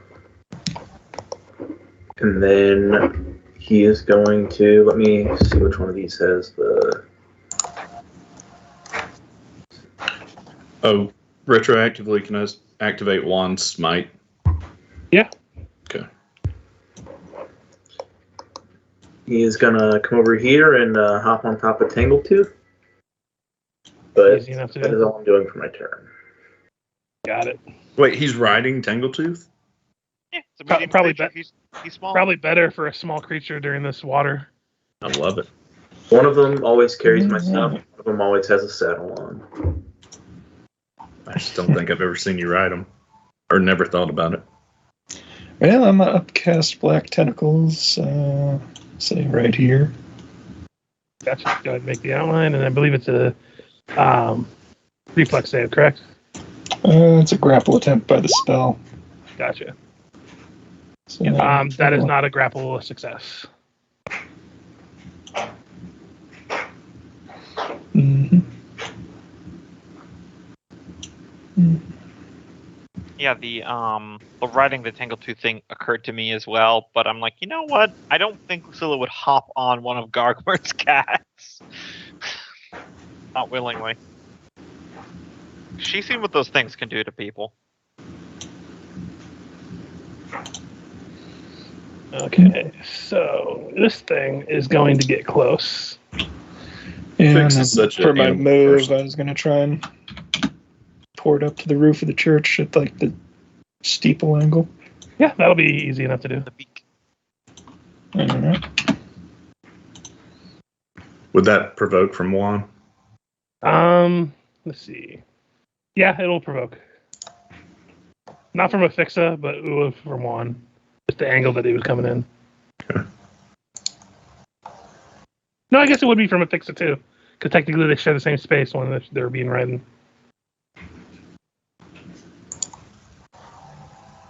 That'll miss. Drummer, can you power attack while? Yeah, I'll allow that. No? Okay. Just means that all of its attacks against you are gonna. That no, wait. will hit. All right. Thinking of a different. So I think you figured out now that its AC is 29. Or less. Well, no, he missed with the 28. And then Oh, she hit yeah. with the 29. Didn't notice. And smite damage will bypass all DR. Seems to have grazed it a little bit. But with this angle, it can hit everyone else but you and Reish because they smartly teleported out with a 60-foot cone. As it comes up here, this it exhales this cloud of foul-smelling black mist. And you all need to roll a will save. We'll say. Well, Really? I was sure that was going to be a fortitude or a reflex. Yeah, that's surprising. shit. As So it used will its save? breath of madness. Oh. Phew. That's one pass so far. Mm-hmm. Can I use a hero point to reroll that? And I also need it from the two cats as well. Jesus. Can I tap for an animal or? Well, re-roll Juan for an doesn't need it. Oh yeah, Juan's out of the. Yeah, area. in order to get to the majority Oh, of people, thank God. that's why I got this close and ignored Afixa and Juan, because I wanted to get as many as they could. Smart little bastard. But yeah, Tangletooth and Scrimshaw's saves as well. Okay, so Manuel passes, so he'll take less. So first of all, everyone takes this amount of wisdom damage, except for Emmanuel, who takes half. Oh, so you all take 1 point of wisdom damage. Oh, okay, that's not too bad. Does Manuel take one or half? Yeah, you'll take one. Zero. Don't worry, I'm sure that's not all this stuff. And I'm then sure. you're all confused, except for Emmanuel, for one round. Yay! We need that. Could have been a lot worse. Yeah. So it was less of a roar and more like a sneeze. Well, it was like a mist that exhaled through its mouth as it breathed this out. So yeah, it's a sneeze. Shut up, you. I'm further confused. That is what it does for its turn. Afixa. All right. I'm going to reach out and touch it with a litany of righteousness. Actually, I don't need to touch it. I just need to. It's definitely within range, so it needs to give me a will save. Okay. That is a failure. So for this next round, all damage it takes from good creatures is doubled. What kind of effect is this, by the way, or is it just an untyped effect? It has certain immunities. Here, let me double check. Litany of Righteousness, you said? Yeah, 2nd level paladin spell. Let's see. Good language dependent. Okay, you're fine then. Okay. All right, and then full attack. You said all damage from a good creature is doubled? Yep. Got it. So I believe that would be Vix, Juan, and myself. Mm-hmm. At least Miss, three of those. hit. So 44 damage for that first hit. And you said how long does this last? For one round? Just one round. Okay, so by the start of your next turn, it'll be gone then. Yeah. Let's see. 2nd level paladin. Actually, It's can I double tap to damage reroll if- that first attack? Are we able to tap hero points to reroll? If the target has the evil subtype, so It very much That's has not- the evil subtype. when hit with attacks made by creatures with a good aura, such as paladin, Okay. Oh, yeah. That- It'd be not dazzled be that. for 1d4 rounds. Well, I think everybody who's good at a certain level has a aura. I Oh, think it's like yeah. 12 Oh, hours. sorry, evil subtype. I thought you said evil creature. I'm like, it's very evil, but it doesn't. It has a different Yeah. I subtype. think it's 5th so it's level. not a subtype. So, okay, so it doesn't become dazzled. It but doesn't still become takes double dazzled. damage. Sorry, I Okay. misunderstood. But does it still take the double damage? Yeah, still takes the double damage. Gotcha. So can I tap a hero point to reroll that first attack? Yeah, go for it. All right.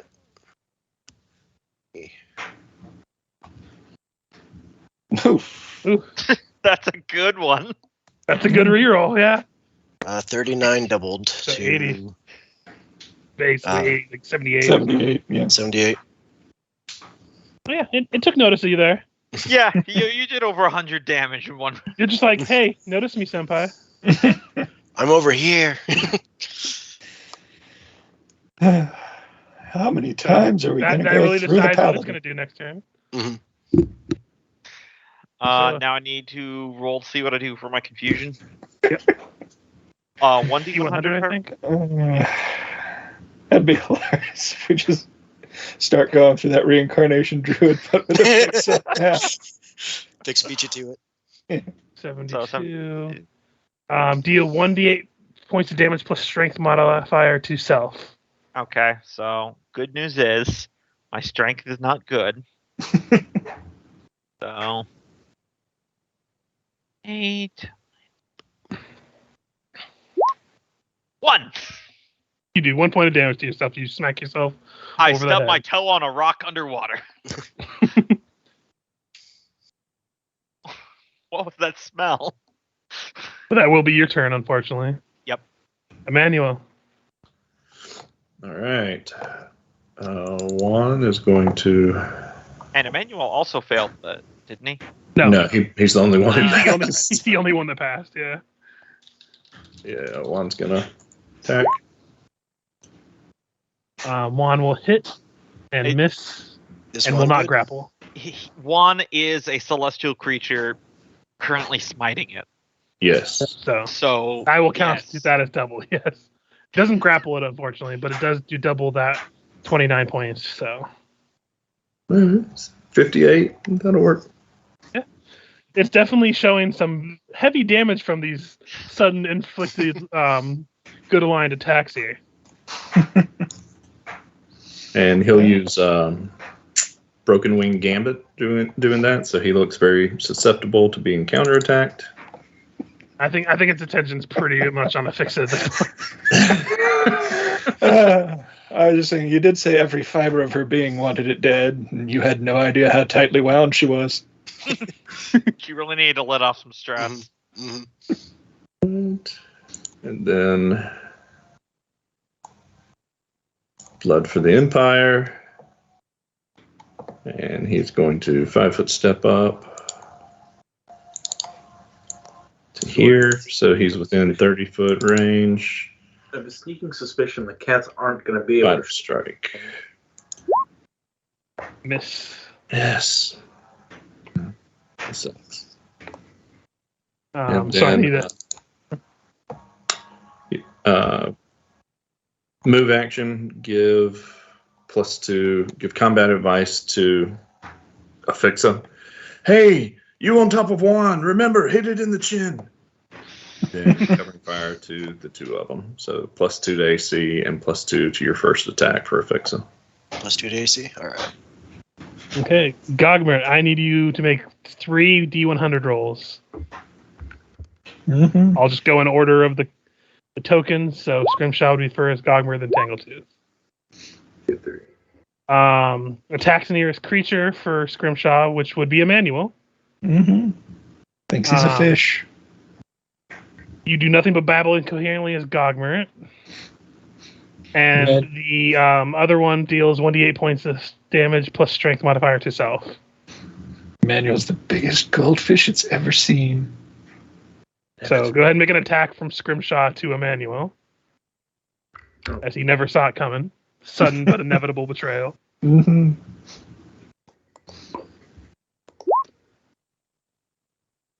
I think that'll miss. That is a miss. Stop it. Good, they would have tricked you. It's just 9 on your armored leg or something. Gogmart, this is not the time. Down. Meanwhile, Gogmer's babbling incoherently. And then Tangletooth That takes makes no 1d8. sense. Ah. Ooh, that's a bad one. And then Reesh, you were thankfully out of the cone. Mm-hmm. And it's still in the black tentacles. It is. But I That will keep not work. rolling low on it. Yeah. 18 damage. Or are you good Nah, right now? I'm Okay. chaotic, neutral. Gotcha. Plus, it didn't catch it. So, Yeah, that's only if it grapples him. Ah, gotcha. let's see. Cast on. Yeah, okay. Let's get that in there, right? So, continuing the using of all my things that I haven't yet gotten to use. Greater aggressive thundercloud, right in the middle of its writhing ass. So even with the angle, I think I got plenty of range on it. 200. It's a almost. reflex as well, right? Mhm. Nice. It's a reflex, negates the damage like flaming sphere, but if it's the first creature the spell damages, it makes a fort to so it's negated it. But if it does get hit by it, it will have to make a fort, but I'm assuming it's got plenty of fort to spare. Mm-hmm. And it is its turn, and it is going to make a full attack against Afixa. Yeah, let's see. So let me just make sure this macro is correct. Because it seems high, but I need to double check. Oh, that's reassuring.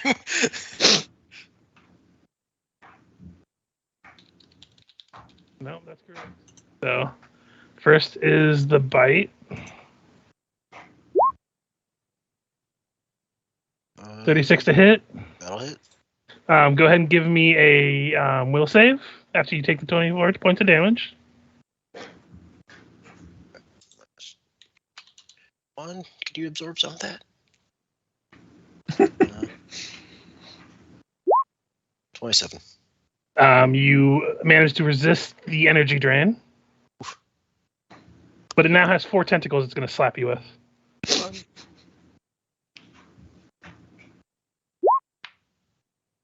That'll miss. Second tentacle. Miss. Third tentacle. Potentially crit. Crits for 20 damage. For 20 damage. And then it has 1 more tentacle. Actually, before it does that, that one that hit with the crit, it's going to attempt to grapple you. Okay. 46 to grapple. Yep, that definitely grapples. Gonna go ahead and constrict you for 19 points of damage. Ooh. And then go ahead and hit you with 1 more tentacle. And also, because of feats, it does not take any penalties from the grapple effect when it's grappling. So, Right. fun. 32. Which I think your AC goes down Yeah, so that will hit. for another 9 points of damage. Fine. And it's going to pull you off of Juan and begin to move downward 5 feet. Not good. Not good. As it just has Juan's- you, like, you're like lifted in the air about 15 feet as it just has you in one of its tentacles. Juan's going to use a immediate action to take an AOO since his ally was hit.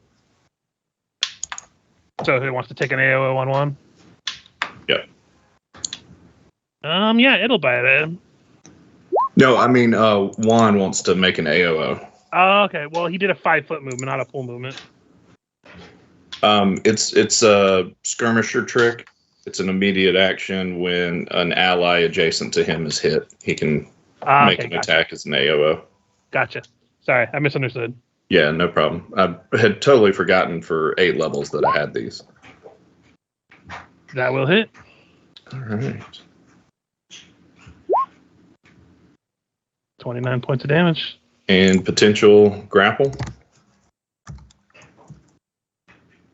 Potential grapple. Also, the damage is doubled still because it hasn't reached the fix's turn yet. Okay. I'm just going to hit my macro to pull up the grapple chance. Yep. Does not grapple. Yeah. But now the effect of that spell is gone. It is now a fix's turn. And grappled, I could only use light weapons or unarmed attacks to attack. You can use this. You can use an attack with a single weapon. I think. Yeah, it's a one-handed weapon, I believe. I'm just double checking to be Is it sure. one-handed or what? Like Attempt any action that does not require 2 hands. Defender may attack or full attack with a light or one-handed weapon at a -2 to hit, or cast a spell with somatic, etc., etc. So you can full attack with a light or one-handed weapon at a -2 to hit. All right. I'll tap him with my last Litany of Righteousness. Got It's it. a swift action, so we'll save. Mhm. All right, that succeeds, so no effect. And then I will full attack. With -2s to all this stuff. It's already factored in. I put on the grappled condition, but I do have a +2 to the first attack. Go for it. Mm, Miss, and miss. Not good. Fixed dies round 2. Yeah, definitely. If I make a new character, it's definitely gonna have to be another tank. I feel like our party might be missing some of that. Perfect. Lucilla, you are no longer confused. Yep. So I am going to. But you see your newly remade friend very wounded in the air. That is 25 feet. What is the range on these thrown daggers? Like 20 feet, I think, or 50, or no, is it 10 feet? I can't remember. In 10 feet. 10 feet. then 20 is a -2, and so forth. Yeah. Well, I'm just gonna kind of have to go for it because another round of water trudging is not gonna help me out here. So I'm going to deadly aim, throw one of these daggers. Go for it. So he's 20 feet away. So I So it's a believe -4. I'll throw the frost one. Yeah. So good news, it hits solidly, but seems to do nothing to it. Well, I mean, it doesn't do just frost damage. It still does I know. the slashing. Okay. Well, It also has DR. nice. Well, I'm not super good in this fight, guys. Oh, from Juan's attack earlier, that damage should be doubled, and he bypasses all DR. With you and Affixa, with Juan and Affixa, I mean, I've just been bypassing DR, and I already doubled it for it because I remembered. Oh yeah, that last one was doubled, and Yeah. Well, he looks fairly hurt from Affixa and Juan's round of assault. But, next round. it still looks going strong. Next round, gang. I guess I'll try the cold iron dagger. See if that helps. I mean, I got double natural 20s. That's a bummer. Mm-hmm. All right, well, that's my turn. Emmanuel. All right. he is going to pull out. He's going to use an adamantine arrow this time. Mhm. And fire. Wait a minute. Let me make sure I'm within 30 feet. Nope. So he's going to 5 foot step up first. And you're not difficult terrain because you're a medium creature, so. Okay. I'm really shitting on Lucilla and Afixa here, but I was trying to keep the effects of the water somewhat, substantial. I'm not disagreeing with it. Afixa might. She's kind of hurt. All that work Yes. to recreate a character only to die again. You're right. Well, we can just keep reincarnating her. Not if she gets dragged away. Or if Gogmert dies as well. I mean, Gogmart's probably the 32. most likely to be able to escape. 32 He just will turns hit. into fish boogies. And this is an adamantine arrow. Gotcha. So that does seem to go through this time. Okay. And then Juan will 5 foot step up. I assume she's in the air. Yeah, she's in the air. All right. She's being flung around like a rag doll right now.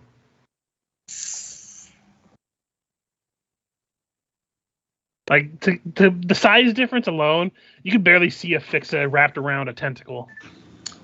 And Juan, Emmanuel's going to use a swift action to change Juan's aspect of the earth to aspect of the fire. Got it. So suddenly he goes ablaze. He'll do an extra 2d6 fire damage on any hits.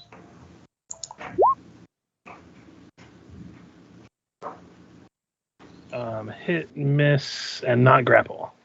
That's the highest I've rolled, a 10 on my grapple. All right, so that's doubled, and then... Wait, why is it doubled? The effect on that ended. Yeah, Oh, Litany of I'm sorry. I Righteousness thought she did it again. Okay, She tried to, but it passed its save this time. gotcha. It is All still right, and smitten. then a whopping 4 fire damage. Seems Up not that effective at all. 29. The fire seems to have no effect on it. Gotcha. So I guess it's got resistance to fire. Would have been really helpful if I had gotten good on that knowledge check. And move action. Give combat advice to. Wait, is she out unconscious? No, She's still conscious. She's All right. hanging in there. Move but action. Give only combat such. advice to her of chop the tentacle in half, and then covering fire to both of them. +2 to AC, +2 to attack. That'll be it for him. Hold on 1 second. I want to see, because when I gave myself the grapple condition, I think my AC should have been 2 higher from the combat advice last time. I don't think that would have changed anything, though. No. Okay, never mind. at most it would have negated like 1 attack. Yeah. But you'd But still be grappled. I'm hoping for as much AC as I could get, or No, hit points I as don't could blame get. you. I've been kind of hitting you hard with these fights. Yeah. You say gave fixed combat advice, Emmanuel? Yes. Gogmart is going to use a standard action, cast Shillelagh. And then both the cats are going to charge. So, there and there. Gogmer just along for the ride at this point. So you can't attack this round, but both the cats can. +2, and then arguably another +2 for Tangletooth because of flanking. Yeah, that'll be fine. That makes sense. Can't really see one, but technically, according to the game rules. Oh yeah, it doesn't matter if you can see them because it's just I know. about other person fighting. I'm just talking smack.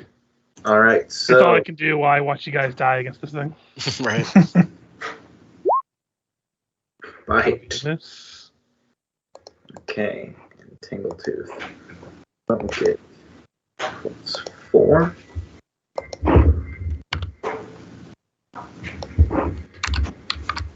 No magic thing. Come on, baby. 34. That'll hit as it bites into its flesh. It sinks in and it just doesn't seem to be able to tear through the hide.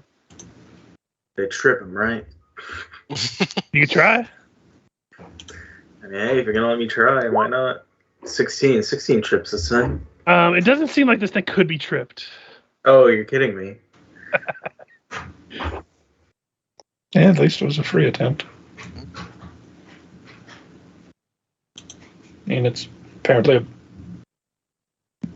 Loch Ness monster with tentacles. Mm-hmm. Let's see. Okay, it is going to be Risha's turn. It is going to still be in the tentacles, so. Nope. You get above a 10 with that. I feel you. Yeah. The only time I've really reflex on succeeded the thundercloud because it's still in contact with that. Mm-hmm.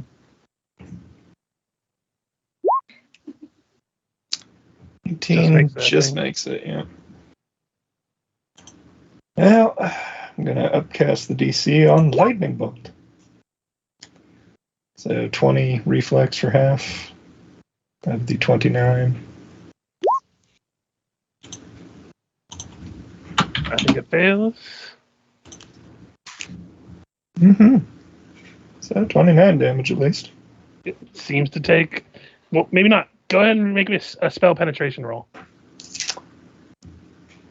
Yeah. That's what, 20 plus caster?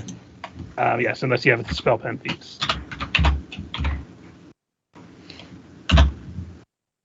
Yeah, that was upcast on DC. I don't remember if I've taken them yet. Doesn't look like it. So, here we go. That does not seem to get through. Dissipates on it, eh? Yep. That's not good. It's hungry. It's going to go for the snake with its bite. And it's actually going to bite at you for 41 for 37 points of damage against Juan, and I need a will save. Whew. Yeah, that connects. Let me see if I can't do an immediate action. I thought that was like a manual that could do that immediate wall. No, it's there for the pet. Oh no, I was thinking of your spell that's like Wall of Stone or something. Or not Wall of Stone, like. All right, he's gonna use Bolster Companion. If AC is hit, add +4 to AC and CMD. If still hit, the damage is halved. Got it. So that at least takes away a little damage. But yeah, it definitely hits. And here is. I think it's like 19 points of damage then instead. Yeah. Or 18 And does it have, or its attacks considered evil, like an evil weapon? Yes. Okay. I believe. Wait, no. No, it's not considered like evil attacks, no. Okay. And then set a will save from Juan. Yes. Okay. Juan takes 2 negative levels.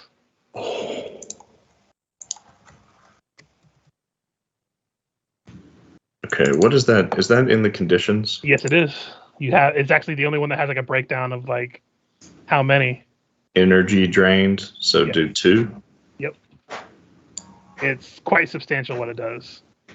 Oh, my sheet just all went red. It also lowers your maximum hit points by 10. Lowers all like everything. It's bad. Oh, y'all should do that just to take a look at what it does to your sheet. I've done it before, and I'm like, oh dear. But it has 3 free tentacles, but it is going to have to maintain the grapple on Affixa with the other one, I think. Yep.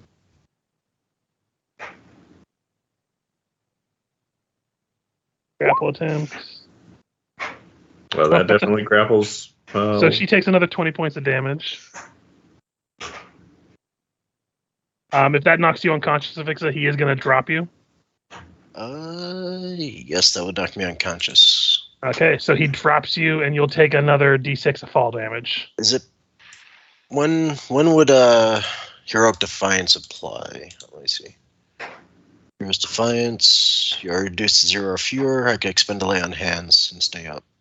Or So use that would it. be before he drops you, Okay. if you wish to do it. You wouldn't know he's going to drop you, but by the same token, that's how you died. Yeah, last that's how I time. died last time. I think she's just gonna let the drop happen. Okay. So, So it's like another additional 3 damage as you fall to the ground near Juan. all right. So I'm at -8. Oh, sorry. Let's see. And then it has 3 more tentacles. It's going to try to hit. It's going to just do 1 each: Scrimshaw, Tangletooth, and Gogmert. Scrimshaw. We'll hit for that and grab hold of you. Yep, so you'll take a total of 37 points on Scrimshaw. Another tentacle on Gogmert. 24. That's close. I'm not sure how much your AC is right now.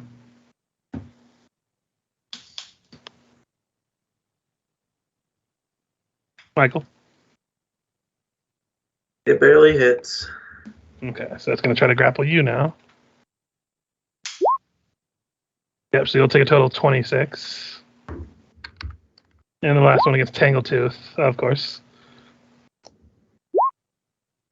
So that's 29 plus grapple for another 20. So that's 49 points of damage to Tangletooth.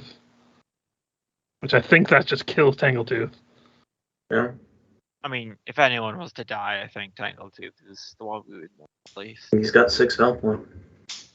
Oh, he still has 6 health? Oh, never mind.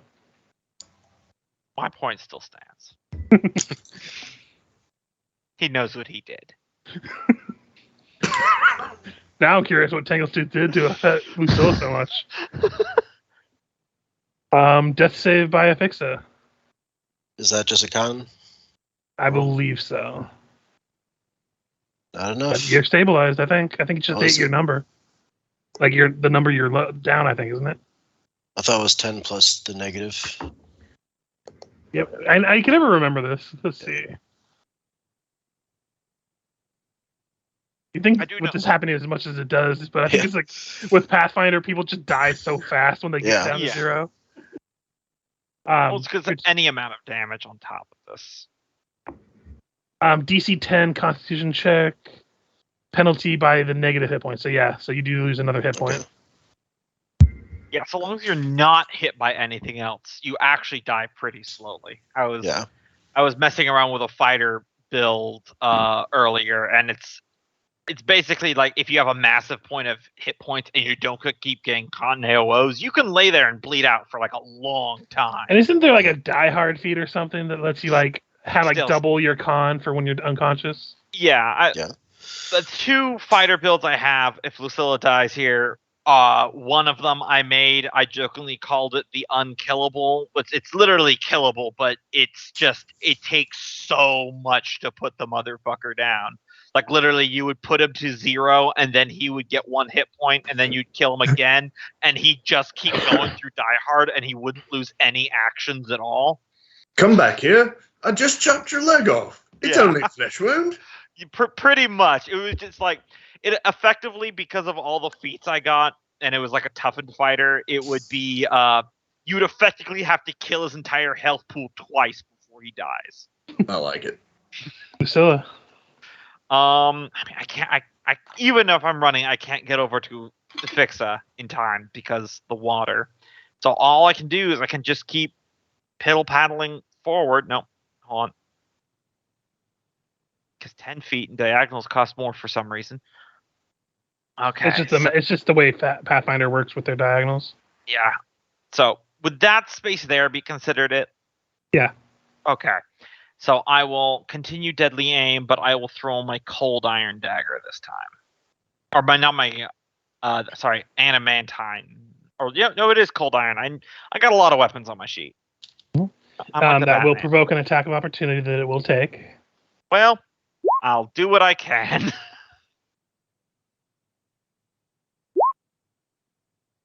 Oh yeah, no, that definitely hits. Will save. Hold on, let me reduce the 32 hit points. That is half my hit points. Good thing my will save is not terrible. 23. That passes. You do not take the energy drain. There we are. I imagine 21 misses. Yeah. Well, listen, if I can't get the knowledge roll, guys, I can't do the bardic inspiration. Emmanuel. All right. Don't mind me. I'm Adamantine arrow. looking at Point blank. Blood for the Empire plus inflating fire now that he's flanking. Now that Juan is flanking. Battle strike. That hits and confirms. So what do? It's usually a 46 If plus you roll 10. the damage, it'll Yeah, it should calculate the. automatically calculate the crit for you, I think. The vital strike doesn't crit the extra dice. Is all it is. I believe. Because vital strike just adds more dice. It doesn't add modifier, right? yes, Yeah, it's it's a very section. specifically does not multiply on a crit. Yeah. So Yeah, it would just but be I don't it would be a have any normal what I attack can do damage. here. Roll your normal attack damage for the non-vital strike one, and then just add the whatever dice would come from a vital strike for it. All right, so it's a ×3 for a crit. It's It'll usually calculate that for. 2d6. If you So roll that'd your be- bow, it'll auto-calculate the crit for the damage. Mhm. If you didn't already, you put the vital strike damage where it says bonus dice, no crit.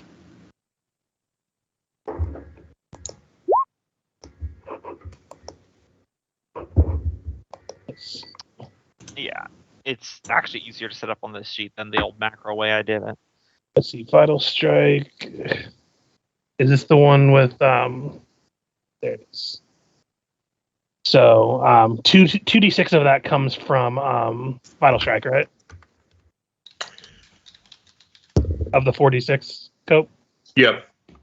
So you make that 2d6 if you're looking on the sheet, and then you make damn it, you shrunk it down. See where it says bonus dice, no crit? That's where you'll put the vital strike. Bonus dice, no crit. Okay. So go ahead and roll the damage. Did you just do that? Yeah. Okay. So now So if you roll the now- damage, it'll be the correct crit. A little bit lower, but now it's Yeah. set up properly. So vital strike doesn't multiply on a crit. Yeah, Nope. the extra dice that's from vital strike doesn't multiply. Yeah, it very explicitly says that. Okay.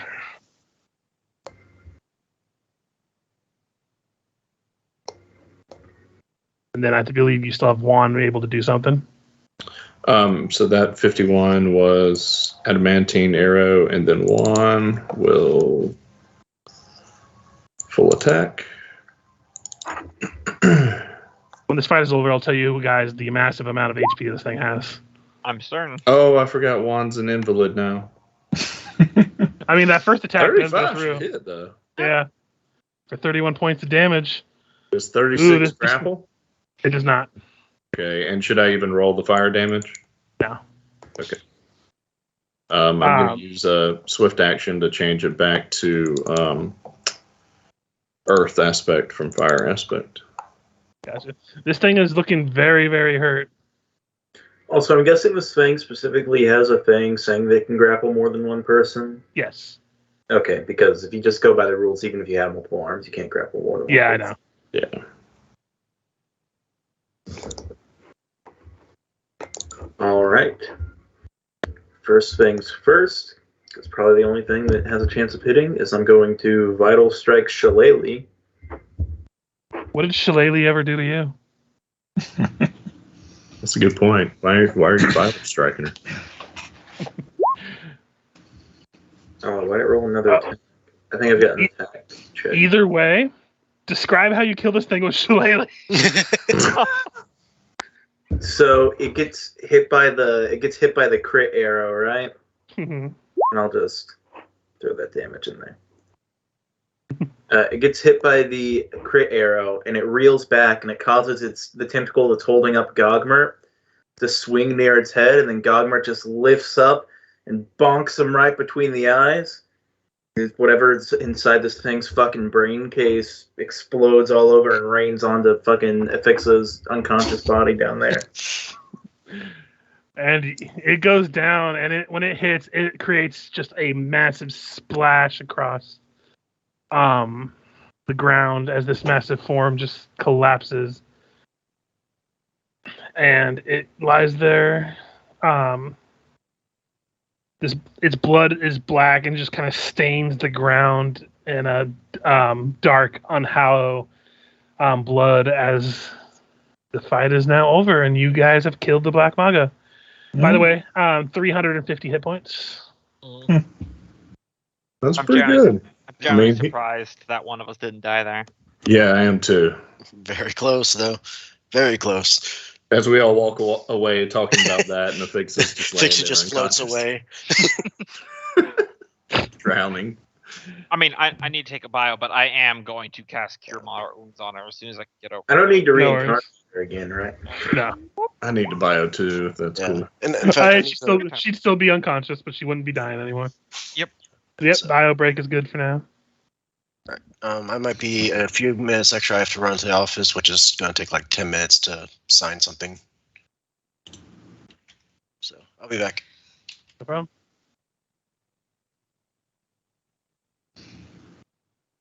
So is Loki going now, or? So it would seem. Oh. All right, then I may take 2 bios. Just make sure to mute when you're doing both of them. No, that wouldn't keep with tradition. So, what the hell was that thing? It's the Black Maga. It's a Runelords specific monster.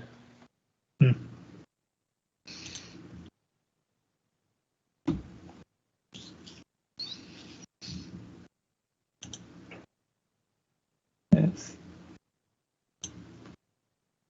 Which I had given it a facelift compared to what it originally was, because the original one was a pushover, considering this is a CR15 creature.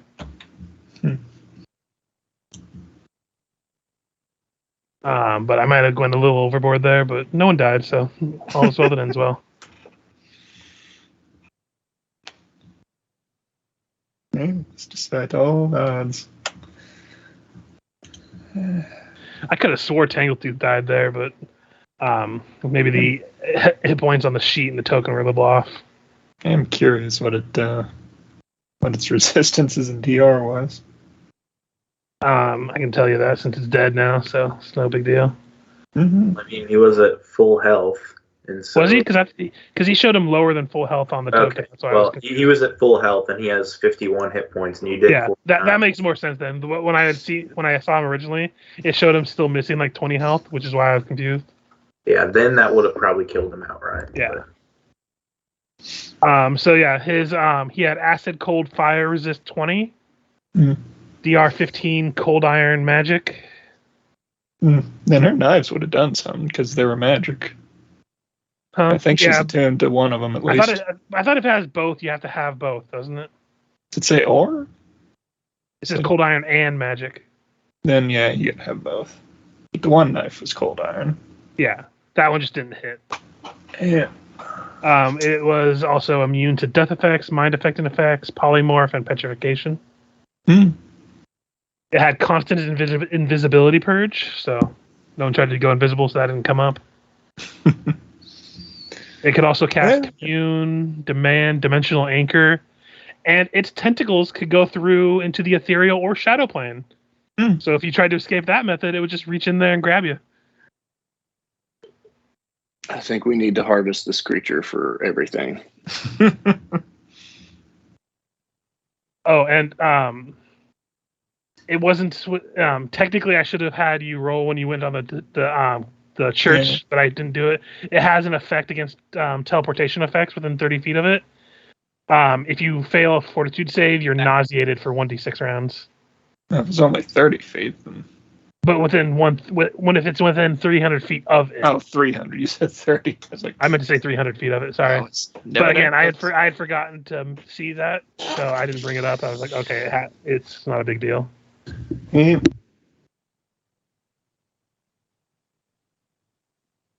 Either way, good job, guys. Yeah. I like the book describes like if they manage to kill this thing. I'm like, I've run 2 campaigns in this, and both times the people have killed this thing. And this is even when I souped it up. This thing is not that bad, and if you can get past its massive AC and the fact that it could kill you if it hits too hard. Yeah. Also, you guys rolled really well on your will saves against those negative energy levels. Oh yeah. And the breath attack, you rolled bare minimums on all the effects. Mm-hmm. If we had been confused for like 6 rounds. Or if you had gotten like 6 wisdom damage and then had to make those will saves. Yeah, exactly. I'm not actually actively trying to kill you guys, so I'm happy the guys were able to do it. Honestly, I'm just waiting for it. At some point, there's just going to be some random fight where something's going to come out left field. You get a lucky natural 20, and I'll just implode. Like, I mean, that's generally how it works. It's never against big epic fights. It's always against the laughable, oh, this is going to be easy. Oh, squish. No. See, I get that, but like, I've got like a very small health pool compared to everyone else, and my AC is lower than everyone else. Like, it could be literally any one of these encounters. Oh, I don't know why it showed him still with health on the token, but I think you were right, Richard. He would have been unconscious because he took the 12 damage that he did to himself. But it's a wash because he wouldn't have died. He would have been at negative 10 out of 15 that he could take, and the monster died before his next turn. Gotcha. So yeah, no worries either way.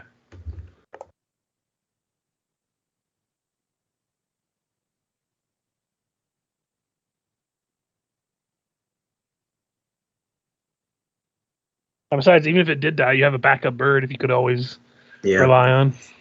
Shoot up a couple levels.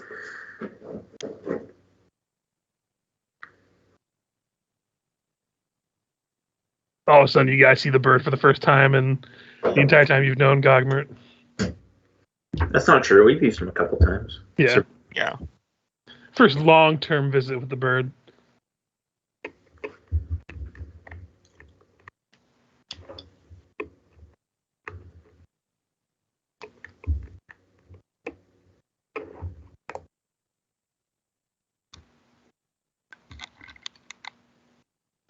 I don't think, were you here, Gumbo? Loki said he had to go grab something from the office or whatever. He said it would take 10 minutes. Yep.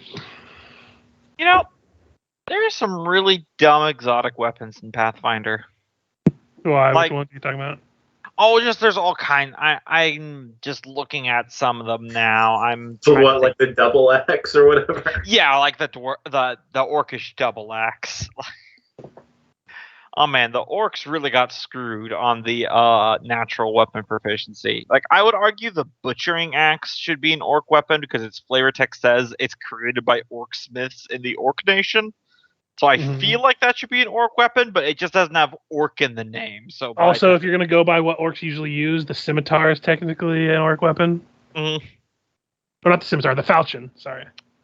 Half orcs can, but full-blooded orcs can't because reasons. Yeah, it's weird. It's one of those things where it's like maybe some light homebrewing there, but yeah, there's a few odd weapons, like the dwarven axe gauntlet. What is this? It's like a gauntlet that's just glued to your hand.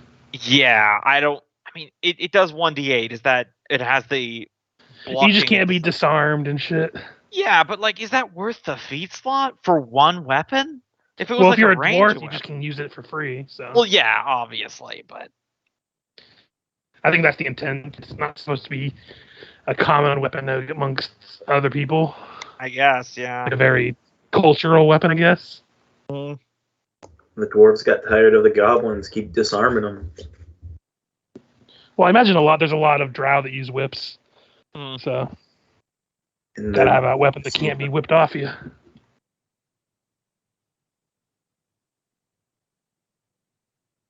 I think we're just waiting on Loki to go do his business. So.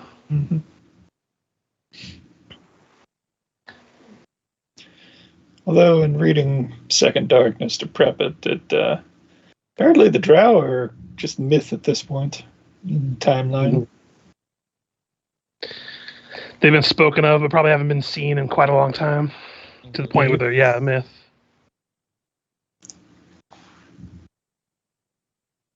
Like, technically in the timeline right now, goblins aren't really considered people. Yeah. So.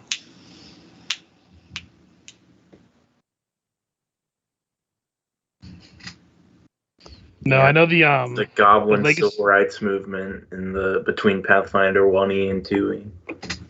Yeah. I do like. I was looking at the Legacy of Fire one. Definitely takes a different turn for villains than I usually see in Pathfinder stuff. So that's gonna be fun. Mhm.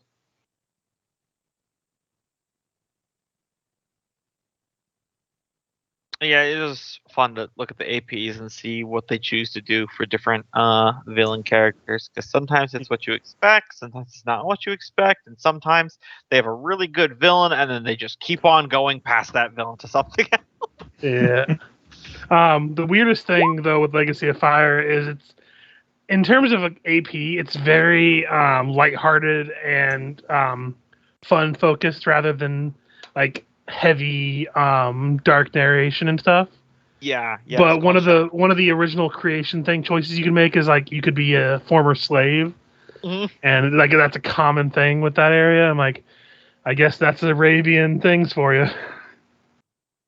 Yeah, also because there's gnolls and everything is legal in Katapesh. I think I was gonna make a gunslinger for that one that basically killed gnoll bandits for money. Mm-hmm.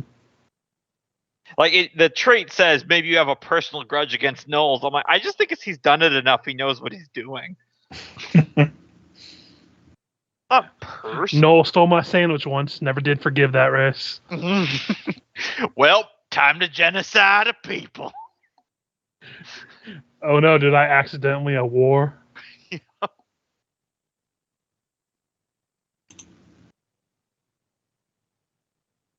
Oh man. But like seriously, since I've already spoiled it for you guys, how in God's green earth is fighting Rasputin with World War I magical technology not the climax of Reign of Winter? Like, because I know it's a spoiler thing, but doesn't have to do with Baba Yaga a lot. So yeah, it does. But I mean, okay. Double spoiler. You don't actually fight Baba Yaga. I know. Oh no, Baba Yaga would wipe the floor of a lot of people. Baba Yaga is the Tarask of Pathfinder. If you look at her official stats. Oh no, I looked at her stats a long time ago, and holy fuck, she can destroy things. Yeah, no, seriously. But like, who in the writer's room says, all right, let's go to World War I, Tsarist Russia, and fight, Russian soldiers and fucking mustard gas elementals, and then throw down with Rasputin, and then we go to the climax. Probably because they needed an excuse to get you back into the world. I know, but it's like, the final boss fight happens in a fucking cave. I genuinely am considering about rewriting book 6. I mean, do it. I might wind up rewriting parts of book 6 for you guys. I did it for the other group, just because sometimes when you get to a certain point, you kind of have to just kind of take creative freedoms.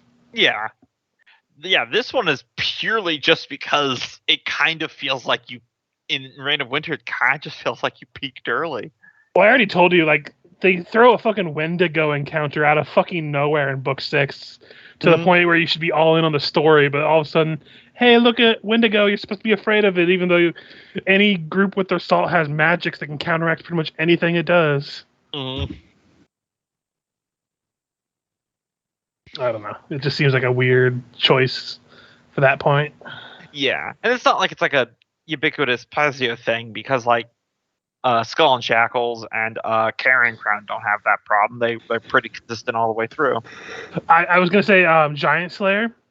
You know by the end of book 1 who the big bad is, and the rest of the campaign up until the end of book 6, you're working towards that villain. Yeah. Like, you have no doubt in your mind who the villain is, what he's doing, why you want to stop him. And I really find that refreshing, because there's some that are like, do, like this one, you don't know who the actual villain is yet. Yeah. And it's like halfway through book 3. yeah, witholike any like spoiler territories, carrying crown, you know, you don't have like a name, but you know what the villain is. And Skull and Shackles, it's kind of framed as a pirate slice of life adventure anyway, so it's not really like a big deal. It places more emphasis on how you want to be a pirate and how you want to affect the community. You're more happening to the plot than the plot happening to you, which I think that's good for a pirate AP. Makes you feel active.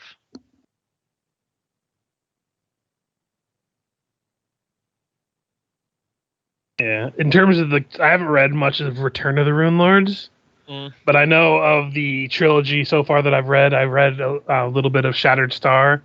That one seems like a very a team of young Indiana Jones types are going on an adventure. Is more or less the start of that one. So you're saying I put the wrong character in the wrong AP? I mean, hell, I might wind up using your character as the NPC that sends them on the job. Yeah, assuming I don't explode like a Eat it, meat yeah.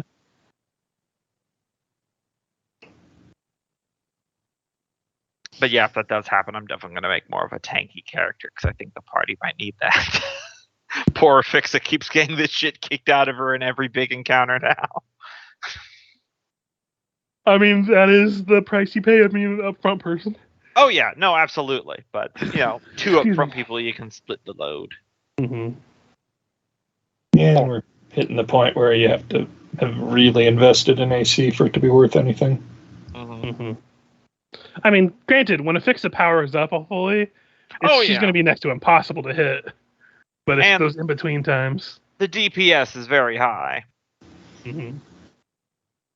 Like nothing I design as a potential tank is going to be able to match a Fixa's DPS, but probably because I'm looking a lot at the fighter class, can probably beat her out in survivability. Because fighters are pretty crazy like that when you know how to use them. Like my Hell Knight idea I have in the next game, Curse of the Crimson Throne. I'm not looking to make a high damage character. A lot of what I'm going to be doing is I'm going to be smacking people on the ground for everyone to basically pile on and beat the shit out of while I move on to the next person. I knock them down, you guys finish them off, I move on to the next person in line. Yeah, makes sense. Knocking people prone and then everyone who's making a melee attack against them having a +4 is very substantial. Yeah. I'm going a weird tank idea. Lots of smacking, lots of charging, lots of bull rushing. And that'll work because as I said before, I'm the guy that's going to be highly maneuverable, single high damage attacks. So that works together well enough. I mean, when it comes to a ranged enemy, I think I'm fucked. I'll just be there taunting them in the ground.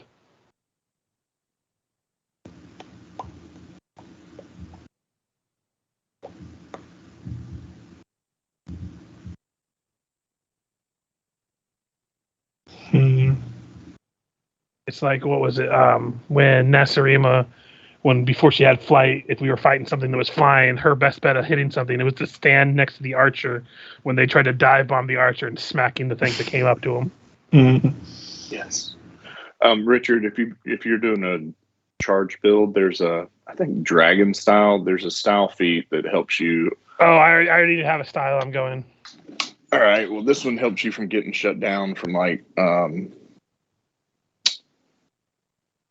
terrain. You can charge through whatever it's called. Yeah, mine that I'm doing is called bullet style. I can do extra damage based on my armor. I can use acrobatics attempts with an added bonus to my strength bonus to jump and run over things. And then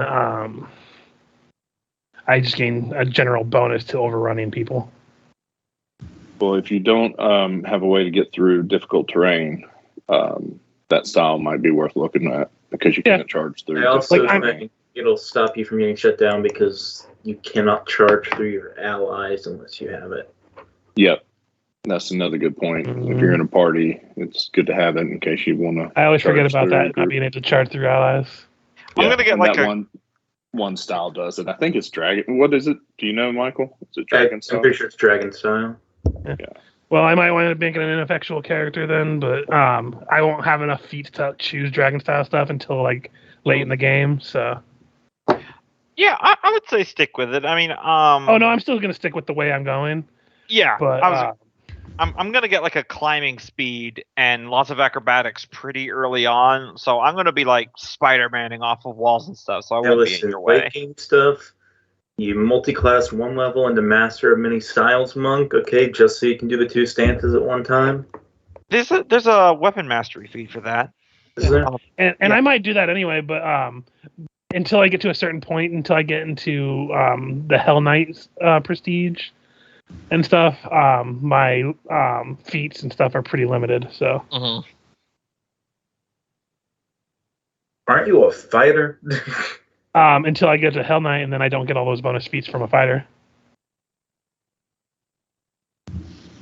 Yeah, and if you are any sort I'm not making a highly optimized character. Hell Knight technically is like I think one of the worst prestige classes. It's definitely not the worst. I've seen some pretty. It's not the worst, but it might it's be definitely the worst when you factor in that you have to beat a fucking.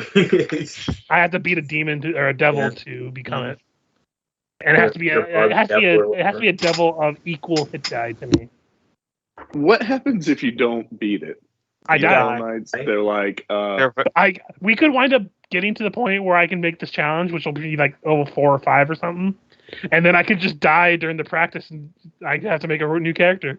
Mm-hmm. Yeah, are you sure it's a fight? It's a fight to the death. You fail, you get to come back and try again in a couple of weeks. No, it's a fight to the death. Like this is an order that practices their like not like it's not like a worship, but every morning they try to drown themselves until they can't barely breathe, and then they go about their day. Mm-hmm. So if I die in the challenge, I'm just dead, and I'll have to make a new character. I completely accept this, and this risk that I'm going to have to do. All right. I hope you have good rolls. Oh, I probably won't. I'll probably die right there. The entire time I was making this character, I'm like, man, I am going to die before I even touch the Hell Knight class. And if it happens, hey, I'm going to have a good time doing it. I mean, there's certainly lamer ways to lose a PC than 1v1ing a devil and losing. Yeah. Either he kills the devil and it becomes a Hell Knight, or he dies. There's no way. And the devil becomes the new party member. And the devil becomes a human knight. Oh no, I'm an Earth Knight. The Galara Knight? I don't know. Also, welcome back, Lucky. We were just bullshitting about how my character's going to die when we play Michael's game.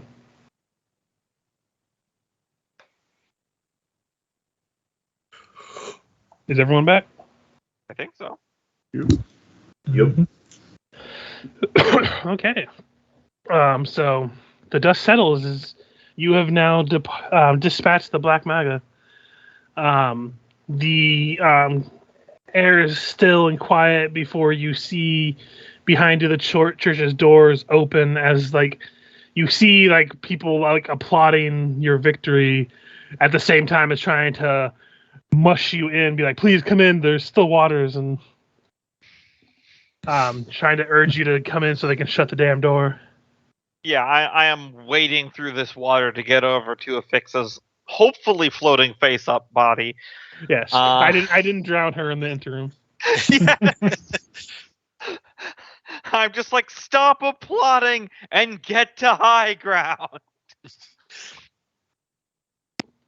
And then I'll use one more cure moderate wounds. Emmanuel's waving to those who are applauding.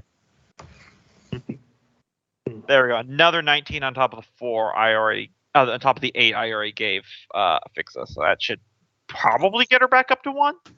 I'm up to 16 now, so yeah. At least 1. Sure. Is everybody okay? What? I didn't die dead. again, did I? Well, nope, you're fine. Okay. You're still whatever you are now.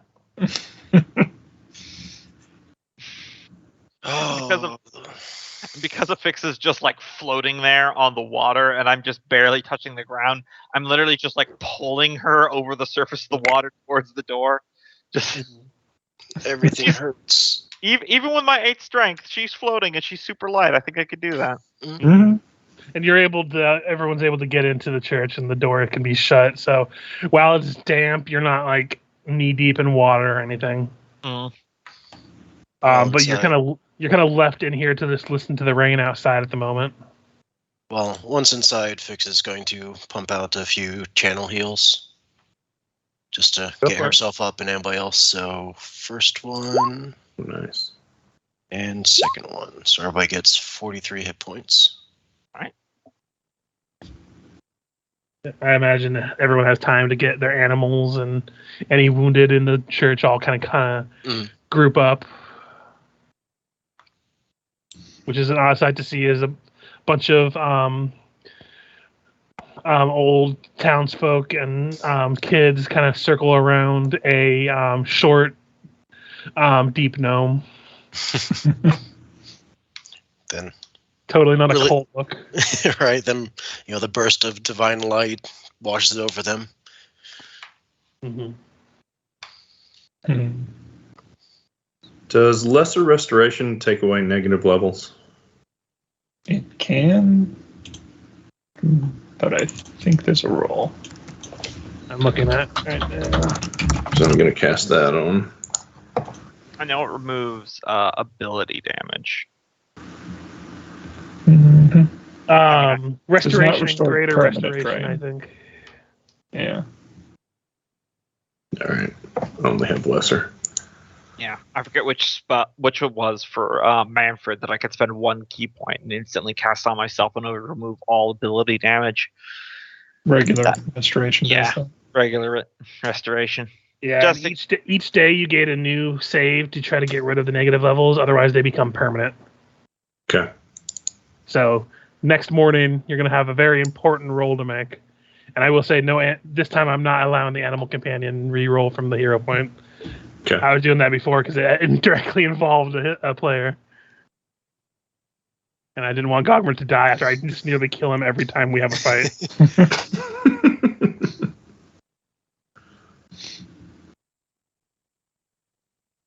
Speaking of, Michael, make sure to heal your characters for that 43 that Affixa healed.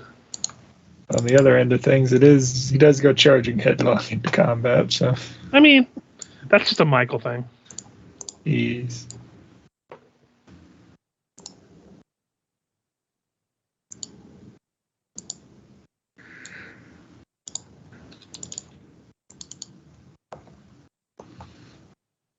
Yeah, so I'm all healed up.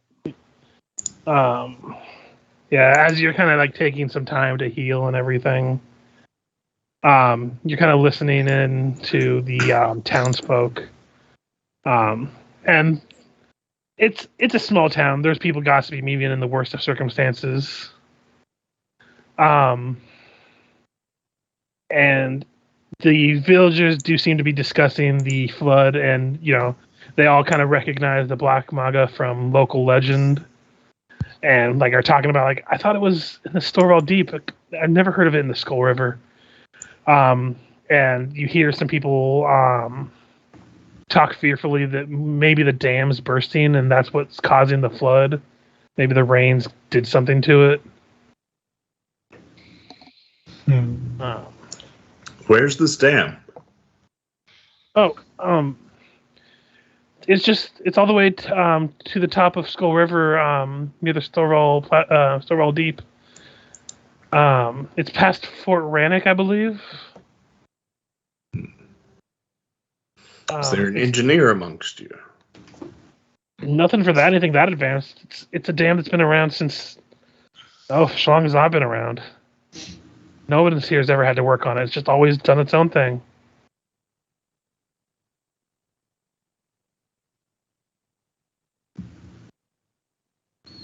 so he's old and he's maybe broke. No maintenance. Been around a long time. It's a good assessment, Rish. Maybe if they take body over to priest, we check.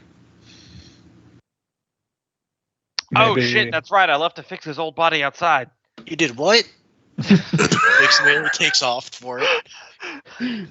Maybe not have to care about body anymore. Right? You see No. you see a very fat snake slithering away, and you're like, Juan. No, the body's still out there. Still out there? Okay. One, drop it. No. Yeah, What do you have in your mouth? Oh, open your mouth. she'd do her best to carry herself inside. Not worth it. It's flooding out there. Come on. No one gets left behind, including me. Yeah, but if you die again, There are a lot of very confused townsfolk just kind of staring at this argument happening. Yeah. Listen, your current body's still new. Come on. Look, I'll go out there with you, and we can ride Juan, and we'll try and look for you. Just whisper to one of them, like, she get killed by ogre. Goblin magic make her tiny and purple. Somehow I'm even more confused than I was originally. Then just the guy just wanders off to go find a drink. As soon as the rain stops, I'll help you dredge your corpse out of the river. It's fine. Meanwhile, the locals are raiding the communion wine. Man, if this was his blood, he must have been drunk all the time. So the body's gone for the time being? No, it's there. Oh, okay. The horses are still there, but they're just like a little ways off because they got spooked by the black maga, which they still won't go anywhere near. But you could get the body and kind of lug it in with the help of Emmanuel.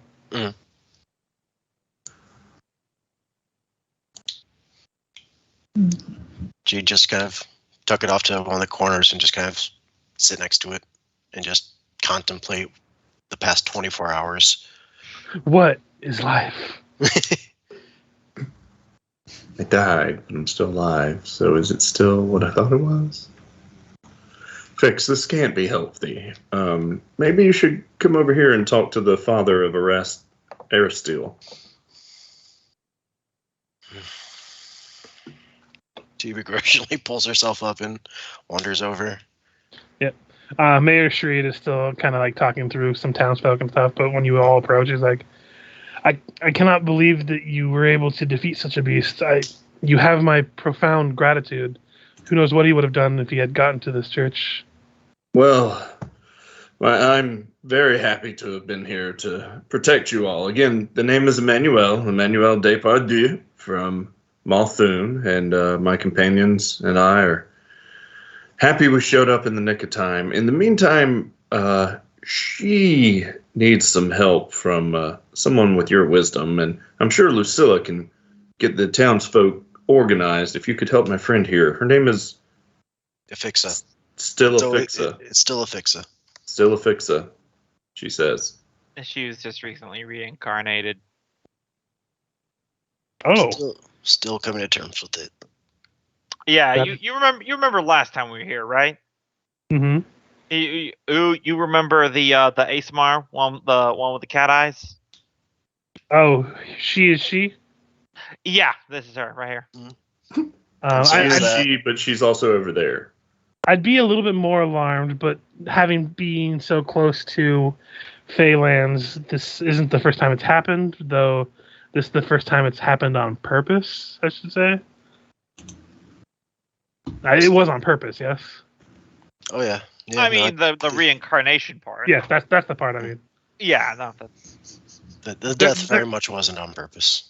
There's been some stories of Fays purposely killing things just so they can reincarnate them and laugh at what they turned into, so didn't want to get into that. But yes, Desna always says life is a journey. You just gotta roll with every twist in the road. but yeah, he seems very amenable to helping you. Did I don't know. Is the priest around? I want to make sure my. Oh, you had met him before. He is the mayor as well as the priest. Oh, okay. Sorry. Do you have any ways to preserve my former body? I could cast some reposing magics on it. I don't have a spell on me at the moment, but I do have a scroll I could use for just an occasion. But starting tomorrow, I could cast it, and it should last about. Kind of does the math, like maybe 4 days at a time that I could keep it preserved until you decide what you want to do with your. I guess I can't say last rites. First last rites. Intermediate rights? I'm getting off topic. I know. It's weird. Yeah, if you don't mind just keeping it safe and preserved, I plan on bringing her back to Sandpoint for burial. But obviously there's more pressing matters to deal with here. Yes, I'm very worried about the Skulls Crossing. It's the dam, if you've heard the gossip in the town. Yep. Do you know anything about it? And he kind of like looks at the people around. It's been there a damn long time. I'm told. Yes, you see him kind of hold back a chuckle, like he wants to laugh, but it's serious business face right now. I look up to that. What's funny? I don't know. Fort Brannock had been pretty much sacked by ogres, so perhaps they're up to some more destruction. Oh, that isn't good. And he explains like the dam is a creation of what is known as ancient Thassalon. I'm not sure if you've ever heard of them, but they were a culture long before ours. Yeah, I might have heard a thing or two. It's been a magically controlled dam for ever since the time. The floodgates open when the water is too high and lets it out in a sustainable method to head toward the Clay Bottom Lake. But the sudden rush of water that we've obtained recently makes me wonder if there might be some issues with the floodgates. Yeah, I think Emmanuel might have the way of this. This might be related to the ogres and the issue of Fort Brannock. Damn, it's just like my dad always used to say. Bad news is like people sexually attracted to fruit. Wait, All eyes on her. Yeah. They always come in pairs. Oh, God damn. oh, that was bad. Out of character, that one's bad. I've heard that one before, but it's I learned that one recently. It's great. I'm going to sit down for a minute.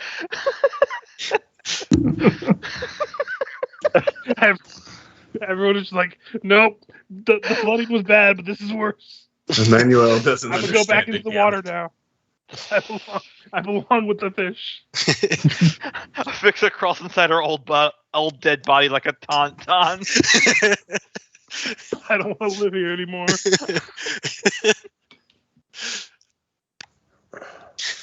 God damn, that's good. Tucking that in the back pocket. I know. All right, you got to repeat it. People who like sex. I said bad news is like people sexually attracted to fruit. It always comes in pairs. You can replace the God. You didn't hear it the first time? I heard sexually attracted to groups. They always come in pairs. Sexually attracted to fruits. They always come in pairs. You said fruits. I heard groups. Oh. No, it's worse. Yeah. That's much So worse. You could swap out the bad news part, but they always come in pairs. Mm. I heard that yesterday, and that got me. Mm-hmm. I mean, what if they're only cantaloupes? Well, I guess they can't get married. I see what you did there. Thank you. I'm having a good time. I hope you guys are too. Oh my God, cantelopes. Yep, there it is. Oh Lord. My eyes are burning. Oh Lord. Boop-a-doop-boop. So I assume Lucilla was thrown outside. Yep. I'll start rolling up a new character. No. The crowd They just turned on her give now. you the proper social distancing treatment. Good old 20 feet distance. Come on, Come on, guys. It's been a rough 48 hours. I was just trying to add levity. Come on. I mean, my dad always did say that. If he didn't eat any of his fruit. So jump. Once the awkward, just psychiatric or psyche ache subsides, The psychic damage, yes. psychic damage subsides. Fix is going to start asking around, see if the blacksmith survived and is around. Yeah, there would be a blacksmith around. Okay. Yeah, I know this isn't exactly an ideal time, but I need a little bit of help with my gear. It's not fitting me like it used to.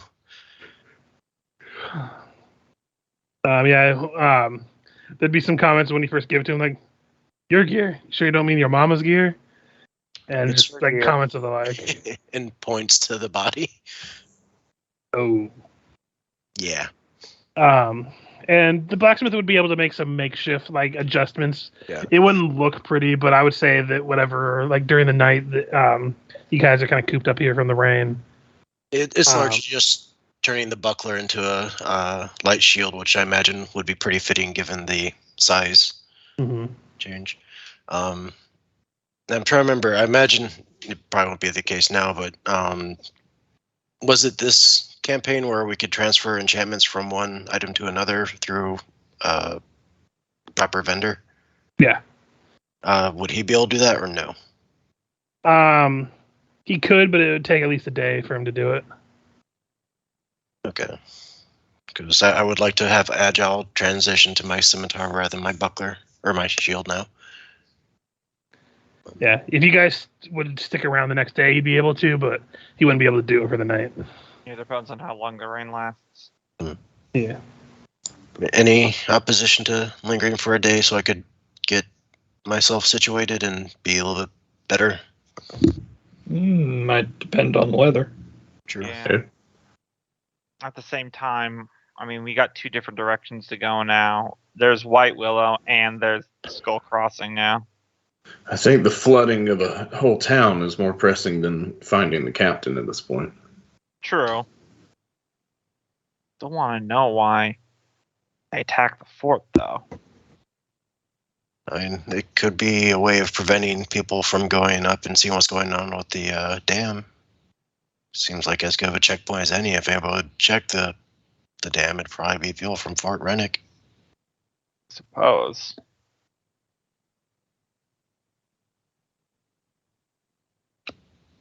Diversion tactic? Guess we'll find out soon enough. Yeah, I think it's impossible at this point.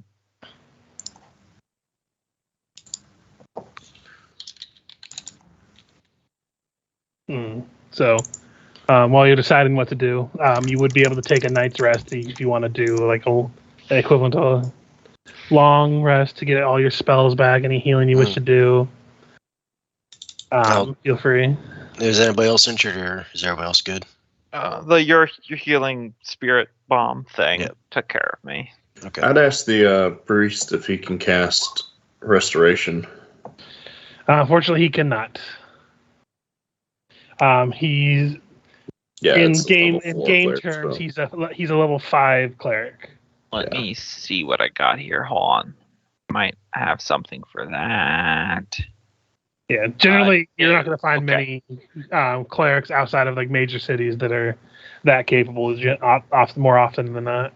Yeah, I mean level 4. That's have to be a level 9 cleric. So yeah, what would be the price of a level 4 spell scroll? Just so I know for the future. I'm trying to remember. I can just Google Pathfinder scrolls. Yeah, 700. I got 350 for the crafting price, so double that. Okay, so yeah, I'm still 3 levels away from being able to pull those out of my bag. I will be able to eventually, but not right now.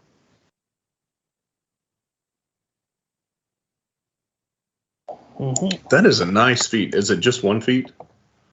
No, it's a class ability. Oh, he has the feat for mundane items, and then he has the class feature one.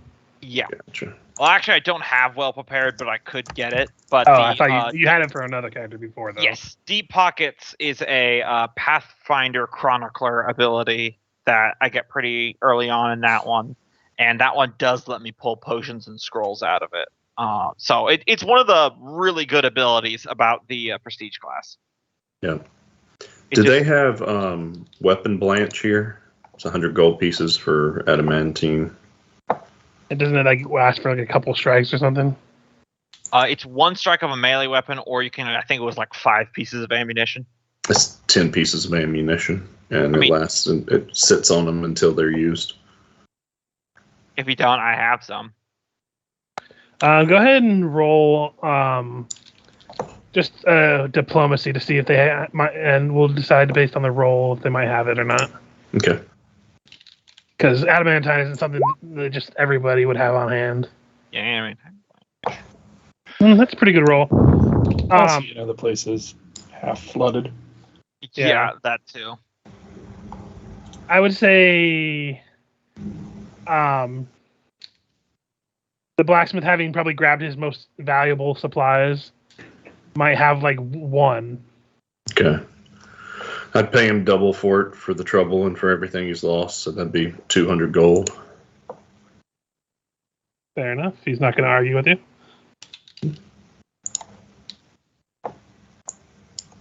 Oh no, someone's paying me extra money. Whatever shall I do? Stab him in the gut and take the rest of it, obviously. I forgot the bandit tactics. Mm-hmm. Money is like strangers with candy. If they have some, then they probably have more.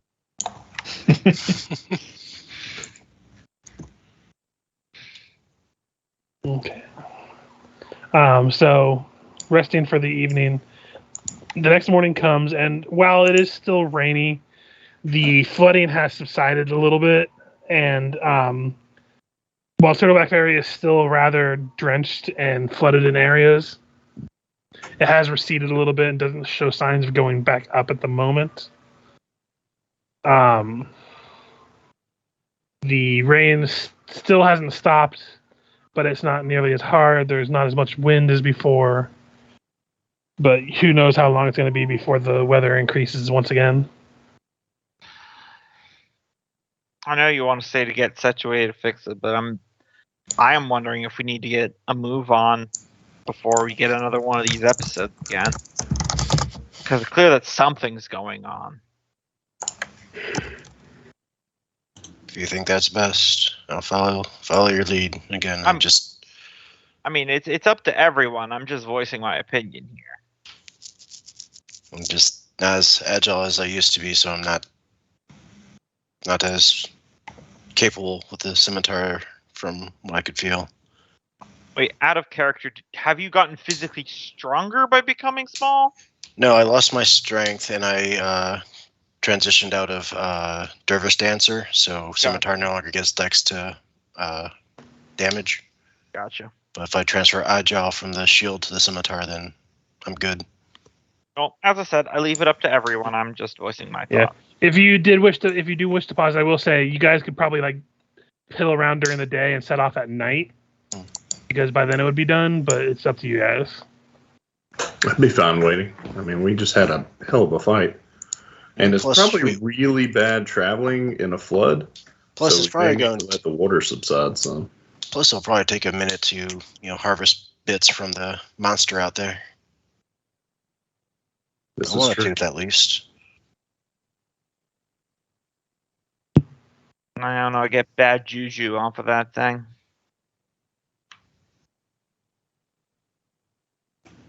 I'm gonna take a trophy. All right. Don't say I didn't warn you. I'm tempted to say what's worse they could have, but I'm not gonna push my luck any further than I have the past couple days. Yeah, would ask the cleric if he could put a gentle repose on that body so that when we get back we can harvest its skin for armor. Not that body in the corner, the large creature outside. No, he's like, I might be able to, but The creature, by all accounts of legends, is a very foul creature. I mean, the legends attribute it to Lamashtu. That's really what I was trying to tell you guys. Really want to have anything to do with such a thing? That's a fair point. What happened to you? I mean, if you just turned it into a material. Okay, have you seen a picture of Lamashtu, Emmanuel? I have not. Okay, hold on. Also, I should mention, its blood is kind of acidic, so probably don't want any of that.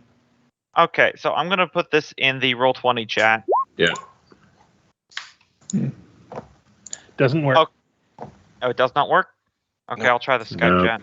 FBI is blocking that. Sorry. See if this works. Yep, you can't enlarge it for some reason, but yeah, that's weird. So, that thing out there came from that. Pregnant, jackal-headed, raven-winged, serpent-tailed, crow-fleeted woman with a skull titty chassis. And a lizard tail. Does any of that sound like it would be a good idea to put on your body? Not any of that. I'm more concerned that Richard called a bra a titty chassis. I just was trying to say something in a funny way. Hold his tongue about the goblin creation myth.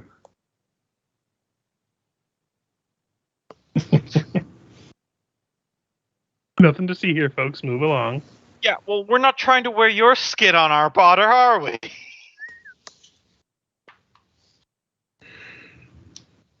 Which reminds me, since the cleric has brought that up, because I botched my knowledge rolls, when I get some moment of privacy, I want to pull out my big book of Evil Lamashtu stuff and see if that thingamajiggy out there was listed in it.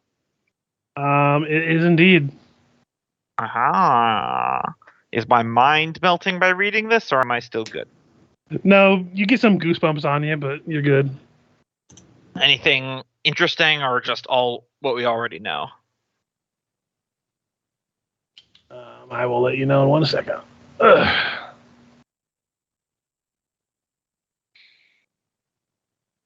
Don't know. Judging from the way that it's described in the book, and the fact of how old this book seems to be, it's very easy to guess that the Black Manga could be if it's not like a direct descendant of the original one, if it's immortal or something, it could be like over 10,000 years old. It's according to the book, its whole creation existed to tear down civilization and spread fear of monsters in the wild under Lamashtu's command. Well, I know what tore down the dam. Also, when I say 10,000 years, because I was looking at the description, all it makes me think of is Power Rangers. After 10,000 years, yeah. Lamashtu's Rita Repulsa, confirmed. Well, now I'm going to headcanon that from now on. Yeah. I mean, look at that face. You can't imagine Rita Repulsa voice coming out of that? Range. Now I just want you to play the Power Rangers and the Shattered Star one. Yep. Just a team of Power Rangers. Grow. Seriously, it all adds up.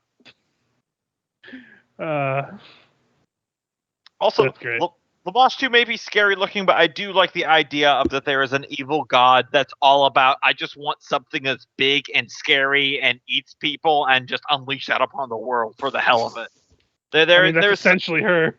Yeah, that's a very enjoyable evil god, if you ask me. If I was to play another evil character. Because it's basically just, I don't know, kicking the sandcastle, I guess. It's the chaotic evil god to end all chaotic evil gods, yes. Yeah, it's not like Asmodeus who's like trying to make a moral argument. It's like, I just want to fuck people over with my big scary monsters.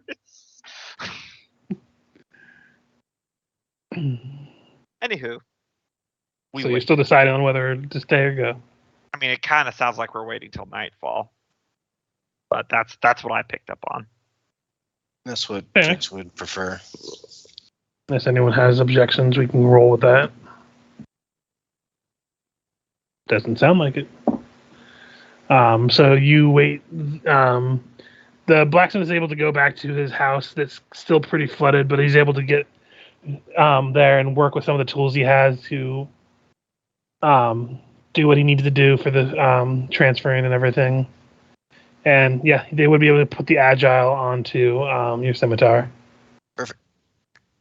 Again, it would be around probably like 8 p.m. or so by the time they're done. If anyone wanted to do anything in the town, they could, or you guys could say that you kind of just are chilling and resting so you can trek at night without having to worry. Do they have a cure wand for sale? They would not here now. They would have a few scrolls if you wish to buy them, but they wouldn't have a wand of it.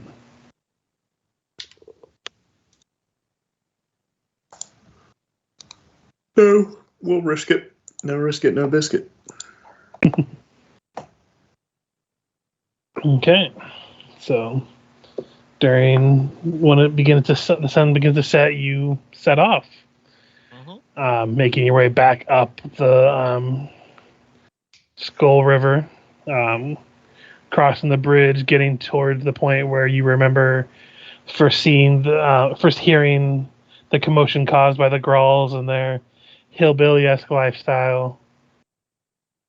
You push northward, eventually catching sight of the crossroads between Fort Rannoch and Skull Crossing. About this time, it's like probably around 3 a.m.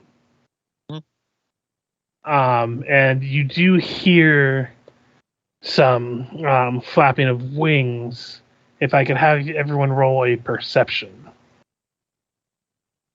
Okay. And I'm sorry, I meant to say like 5 a.m., not 3 a.m. Yeah. Yeah, you got 20 for a flat 20. Ooh, 18. My rolls are going downhill. So it's appropriate that you got a natural 20 for this affixin since you have the highest dark vision. Mm-hmm. You look up into the sky as you hear these wings beat, and you see these leathery bat wings upon the back of a armor-clad woman with, even in the dark, you can see the platinum white hair that goes to the shoulders and below. You know without a second thought that this is Nualia, who seems to be flying towards the direction of Skull's Crossing. She doesn't seem to take notice of you down on the ground, but you, with that natural 20, definitely catch sight of her. Vix would just kind of stare up, kind of just almost in disbelief. Yeah, she's definitely changed. Like, with that natural 20, she still has the fucked up, like, demonic arm, but she has since grown 2 leathery bat-like wings, and you see her feet, instead of being armor-clad, are now in demonic points of claws. Like bird claws? Kind of. Not quite, but... Big raptor feet. Yeah, it definitely looks like her transition to demonhood is progressing. It's bullshit, man. Nesrima couldn't go that fast. Well, you also had to do bargains. Namashtu's just like, yes, corrupt everything. Again, Rita Repulsa. Lucilla, do you see that? I do now. I don't know what to do. Well, I got a score to settle with that one. Well, you're kind of... sorry. Go ahead if you were going to say something. No, you go ahead. While you're all kind of looking out towards... Nualia has her visages get smaller in the distances. She can outpace you flying than you guys could walking. You said she's headed towards Skull's Crossing? Yes. As she's like fading out, a lot of you, all of you, see like a brief flash of light in your peripheral coming from the tree lines. You all turn to see, stepping out of what was kind of like a blinding light for a second, a black cat. Gogmer? This is actually not as big of a cat as Gogmer has in his possessions. Oh, This is just I a think I normal. remember who this belongs to. This is just a normal cat. Though it steps with a more than just feline grace as it makes its way towards a lot of you. Vix would kind of feel her, chest kind of tighten as she kind of steps forward. Yukai? The cat kind of looks at you, and then you hear in a deep voice, "Is that what you wish to name me?" Jesus. Did I suppose not? What, do you not have a name? I have many names, but I wish one from you. And by the way, you all hear this. Yeah. Cat talking. Felix. Very well. I am Felix. Are you here to replace Yukai? I do not know who this Yukai is. Are you here to overwatch me? He thinks for a moment, kind of looks at you quizzically. I suppose I could do that, yes. Okay then. She just kind of looks back at it and was like, is this real life right now? What's going on? Yeah, I assume if I detect magic, So wait a cat is minute. magical. Yukai died? Yes. Yukai is dead, yes. Or at least not in this plane anymore. Disincorporated. Y'all see Juan look sadder than when he found out y'all all tricked him. You mean Emmanuel? Because we didn't trick Juan. Emmanuel.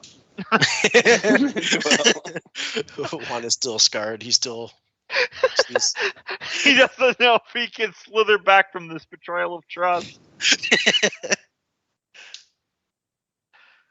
And yeah, the cat just kind of leaps with a quick bound onto your into your hands. Yeah.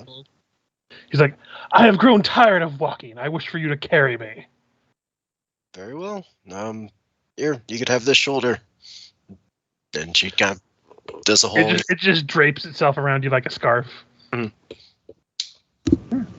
This shall Maybe suffice. this one will grow on us too. You shall grow on me, human. Ew. My name is Emmanuel Depardieu.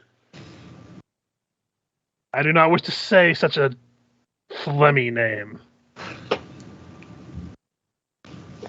It is silly. So speaketh Felix. Wait, didn't you? Well, who are you to criticize that one's name? You didn't have one until like 2 minutes ago. I have many names. Okay, name 5. Felix.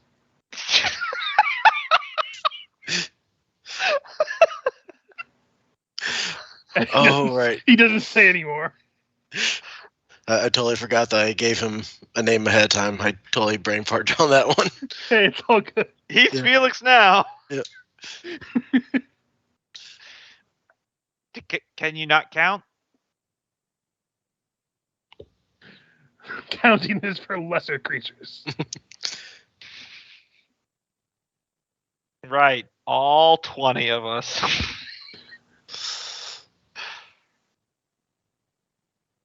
So are you a legit cat? Or, I mean, you're talking, so there's something special about you. Yes, it's good of you to notice how special I am. You shall go far. Kind of nods to you. Doesn't seem very interested in acknowledging any of your questions. Seems very full of himself, as you kind of expected a cat would act, but it's a little bit more affronting to hear.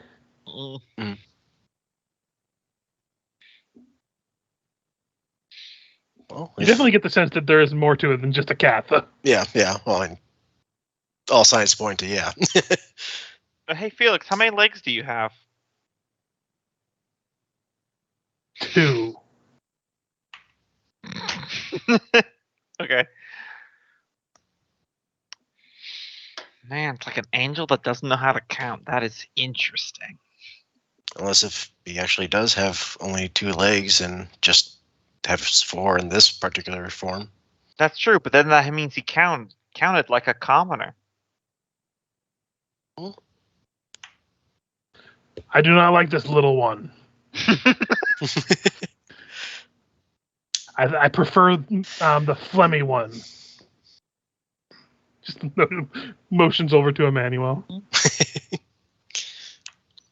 Well, status knows status. Just doesn't even acknowledge the cat. Doesn't even know your name. Mm.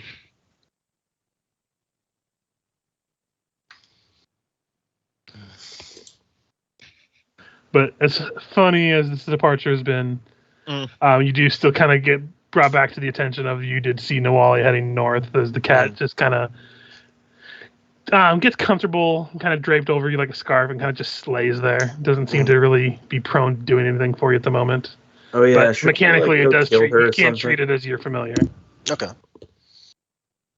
So if you during combat, if you was to have it do guidance or anything else, what have you, at the moment the stats that it has is shown on there. Okay.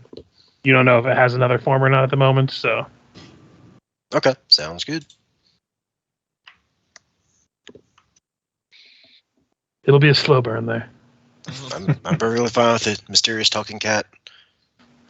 My personal Salem.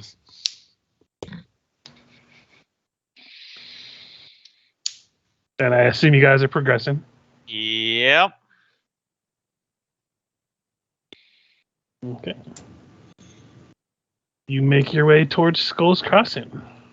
Yeah, we gotta kill her or something. Oh yeah, I'm going to.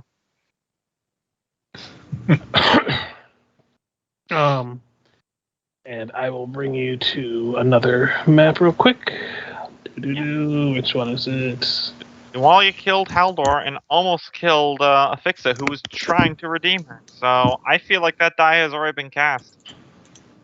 I mean, Afixa can try to stop me, but So as you approach, spanning the great breadth of this gorge is Skull's Crossing.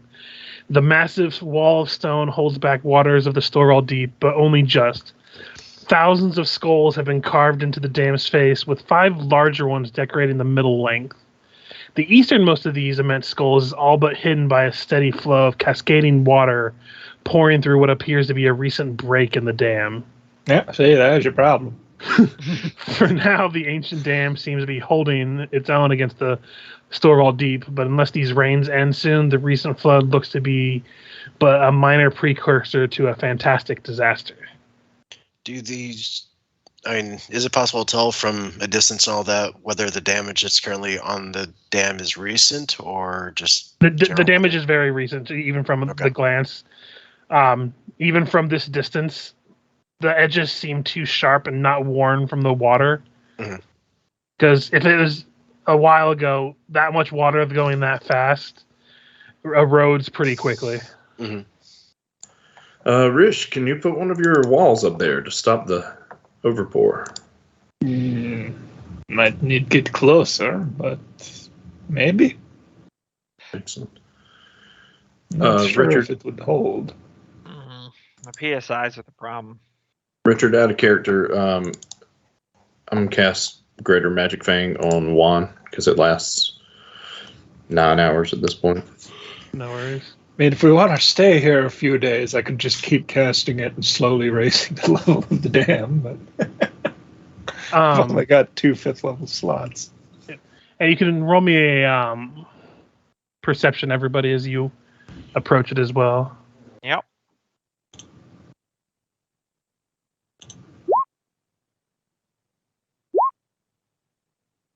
$25. There it is. So all of you that got above a 20, you do notice that On the upper portion on the left side of the dam, you see what looks like several lumbering shapes moving about. Seems to be on the left side of this building here. It looks like a central base of operations. You see just like very silhouetted shapes that definitely seem too large to be normal humans at that distance. More ogre? Or bigger. Could be. Gogmert, could you get us a bird's eye view?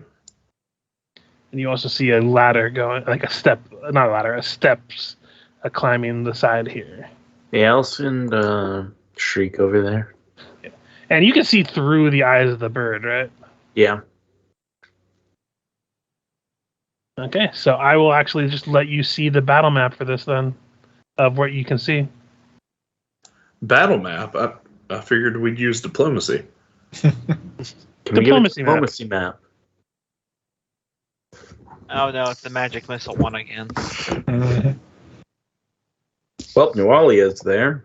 She's flying. Yeah, you definitely see Nualia flying, and she does. You can see immediately she takes notice of the bird, but she doesn't really think much of it. It's not like she's familiar with your bird. A bunch of ogres.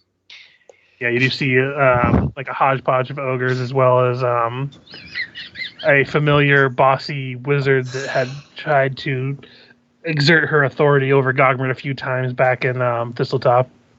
So, Just out of spite, she flies up and flips your bird over.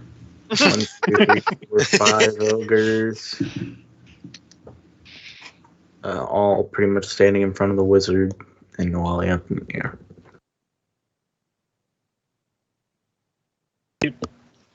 But in terms of what you can see, you see that at least of the creatures you saw. If there's anything else you wish to examine, feel free. So, how do you feel about the black tentacle, spiky thorn combo again? Mm-hmm. I've got a plan for Nualia. I'm preparing to. She must this, die. This She is out was- of character. she was the cause of one of my hired men dying. That person was also my friend, which I guess we're just explaining to Gogmert, because we were all there. Well, I mean, Gogmert knew him. The Gogmert got smacked the shit out of by Haldor. Yeah, but we didn't really explain to him why we cared about Haldor dying. Anyway. Well, I've got a bone to pick with her too. So. Mm-hmm. Although the Haldor thing, I'm pretty sure Gogmert could take or leave. Yeah. He did kill his cat. Well, one of his cats. So then, are we all in agreement on what we got to do? Yep. Let's hit with the wombo combo. Of course, Okay. that's, assuming nothing else is waiting for us up these stairs. Let me check something real quick. This last 1 round per level. Okay, I can't do it then.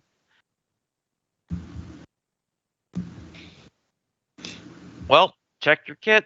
Make sure that you're set. Yeah.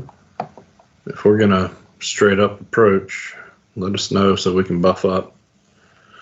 I'm going to be changing you to another map. I just have to move your tokens over. Okay.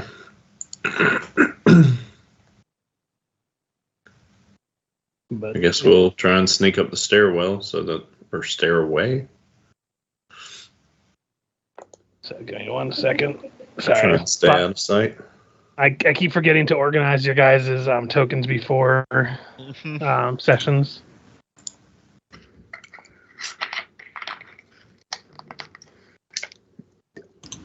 So move you into this map.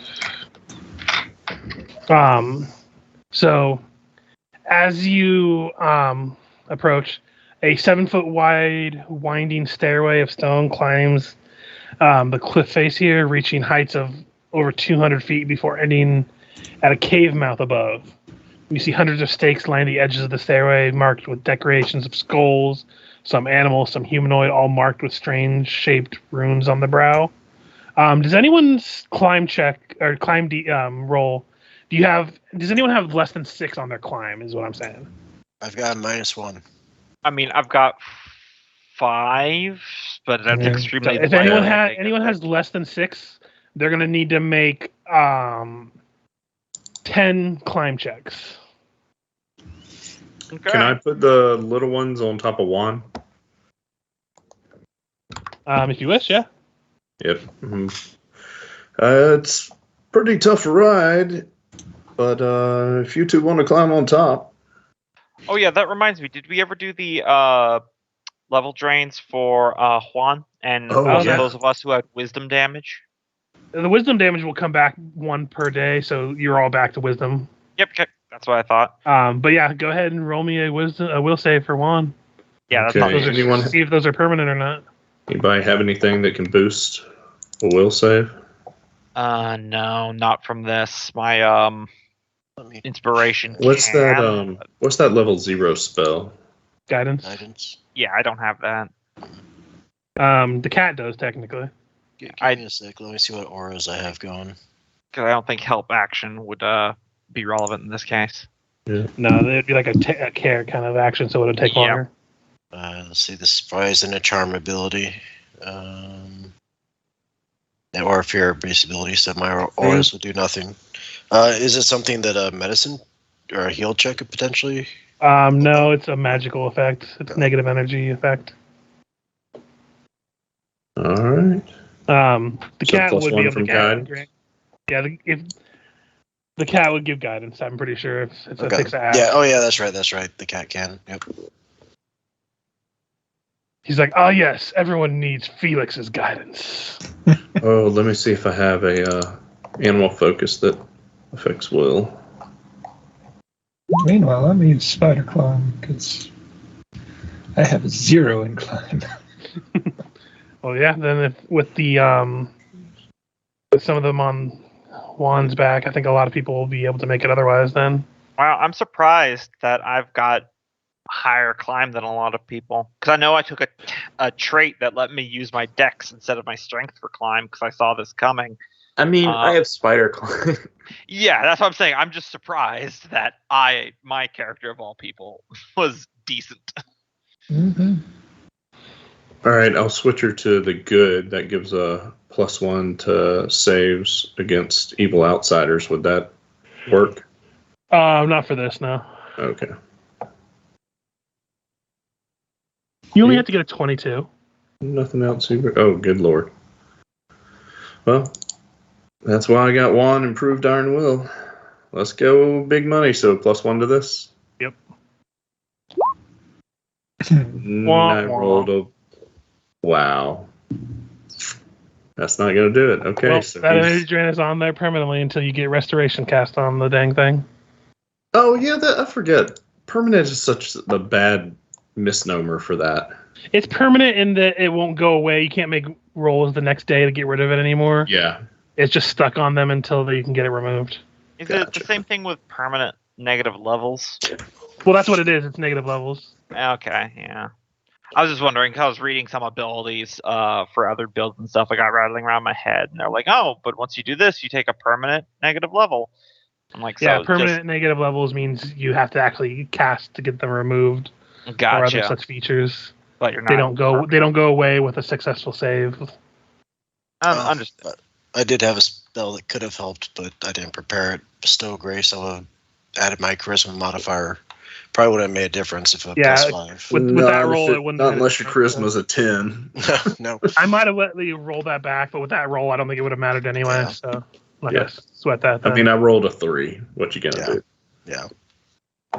I needed a 10.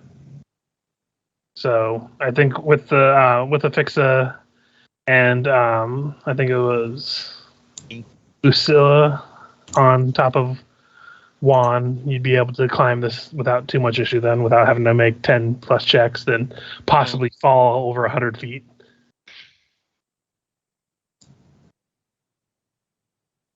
Yeah. As these are very much steps that are meant for giant kind.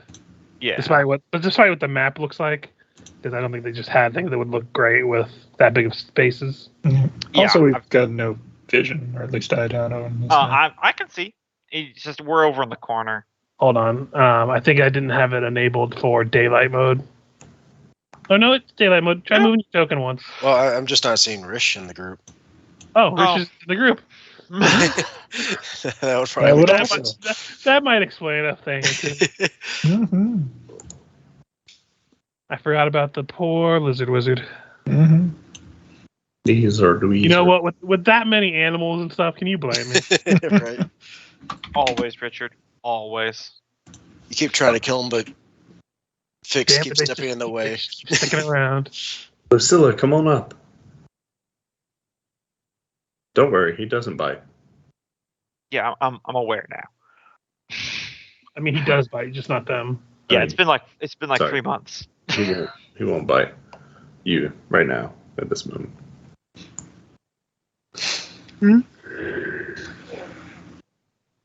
Truly, it is creepy how they carved all the skulls to stare at you no matter where you are. Yeah. Yeah, that's a lot of skulls. Yeah, To be it's fair, it's a decorated with carving. hundreds of thousands of skulls. Is they carvings of skulls or actual skulls? Hard to tell. Could be both. I don't really think it matters for a structure this old. That's creepy shit.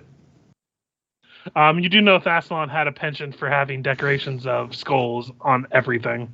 Yeah. So were they all Lamashtu worshippers in Thassalon? No, they were something else. Yeah, Lucille, you would know they had a lot of different gods that weren't actually even similar to the ones that you guys have nowadays. Hmm. Like the one that you would know off the top of your head without having to roll is they worshipped a peacock spirit. Nice. The god of overcompensation. Very fitting. He sounds fantastic. Let's keep on moving. Yeah. I'm going to have to do Emmanuel more has found research his on one him. true faith.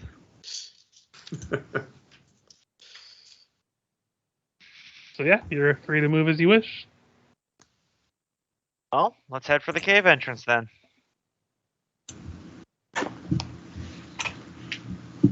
Mm-hmm. Do you want us to move? Suppose You can Juan, move as whenever you want. the paladin, should be leading the way. For one to move, yeah. And then I'll move. Go with right you. on up.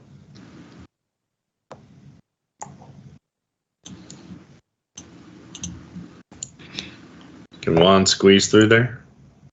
Yeah, that's not a problem. With being the way he is built, everything. You do see as you approach, tabs, more tabs.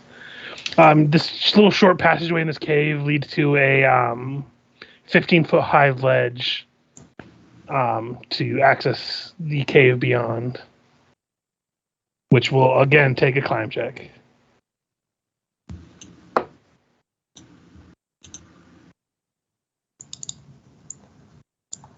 All right. Does it look like we're anywhere near the dam yet?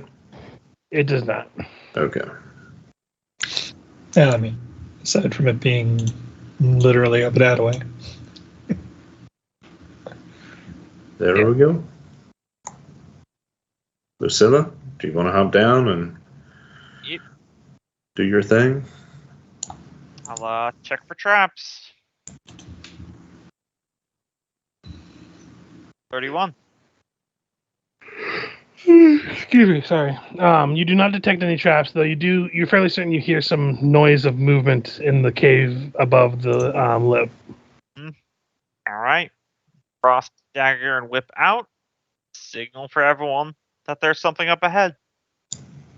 Fix, do you want to lead the way? I could do that. Or I could have Juan go in first. No. Once you get to wrong layer. Once you get to this area, you would have to make a climb check to get up to the next tile because it's like a 15-foot high. Oh, Space that's a right there. high climb. Yeah, that's why even though I didn't put the barrier there, you couldn't actually technically see all this room yet. Oh, okay. But Climb back on board.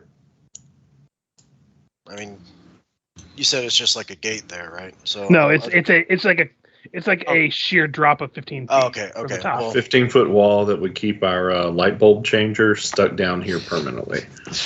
so yeah, Fix will climb up Juan and kind of reach up and climb up the rest of the way and step over. Use Juan like a staircase if that's possible. Yep. And I will go ahead and reveal the thing you see when you enter. So yeah, when you first enter the air in this 40-foot high cave, is surprisingly fresh, based on the brisk breeze that whistled through from the north. Yet the dozens of mostly eaten firepelt cougars, deer, and even a few humans heaped along the walls fill the room with a stink that just kind of wafts by with the freshness of the water, like causing a sort of like pleasant nausea smell. As you step in and are immediately greeted by a two-headed Etten Nice. that has just kind of been crouched, like down as low as he could, waiting for whoever was in his cave. He has this, what is it called? A flail in each hand. Or no, a flail in one hand and a javelin in the other. And you hear from the bigger head, "You no bribe me smash you for skull takers," as he raises his flail up high. We'll go ahead and call the session there.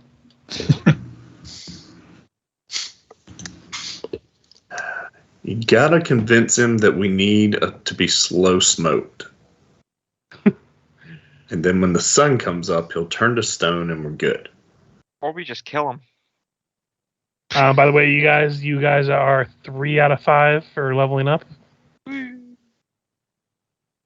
All right. So maybe after next session?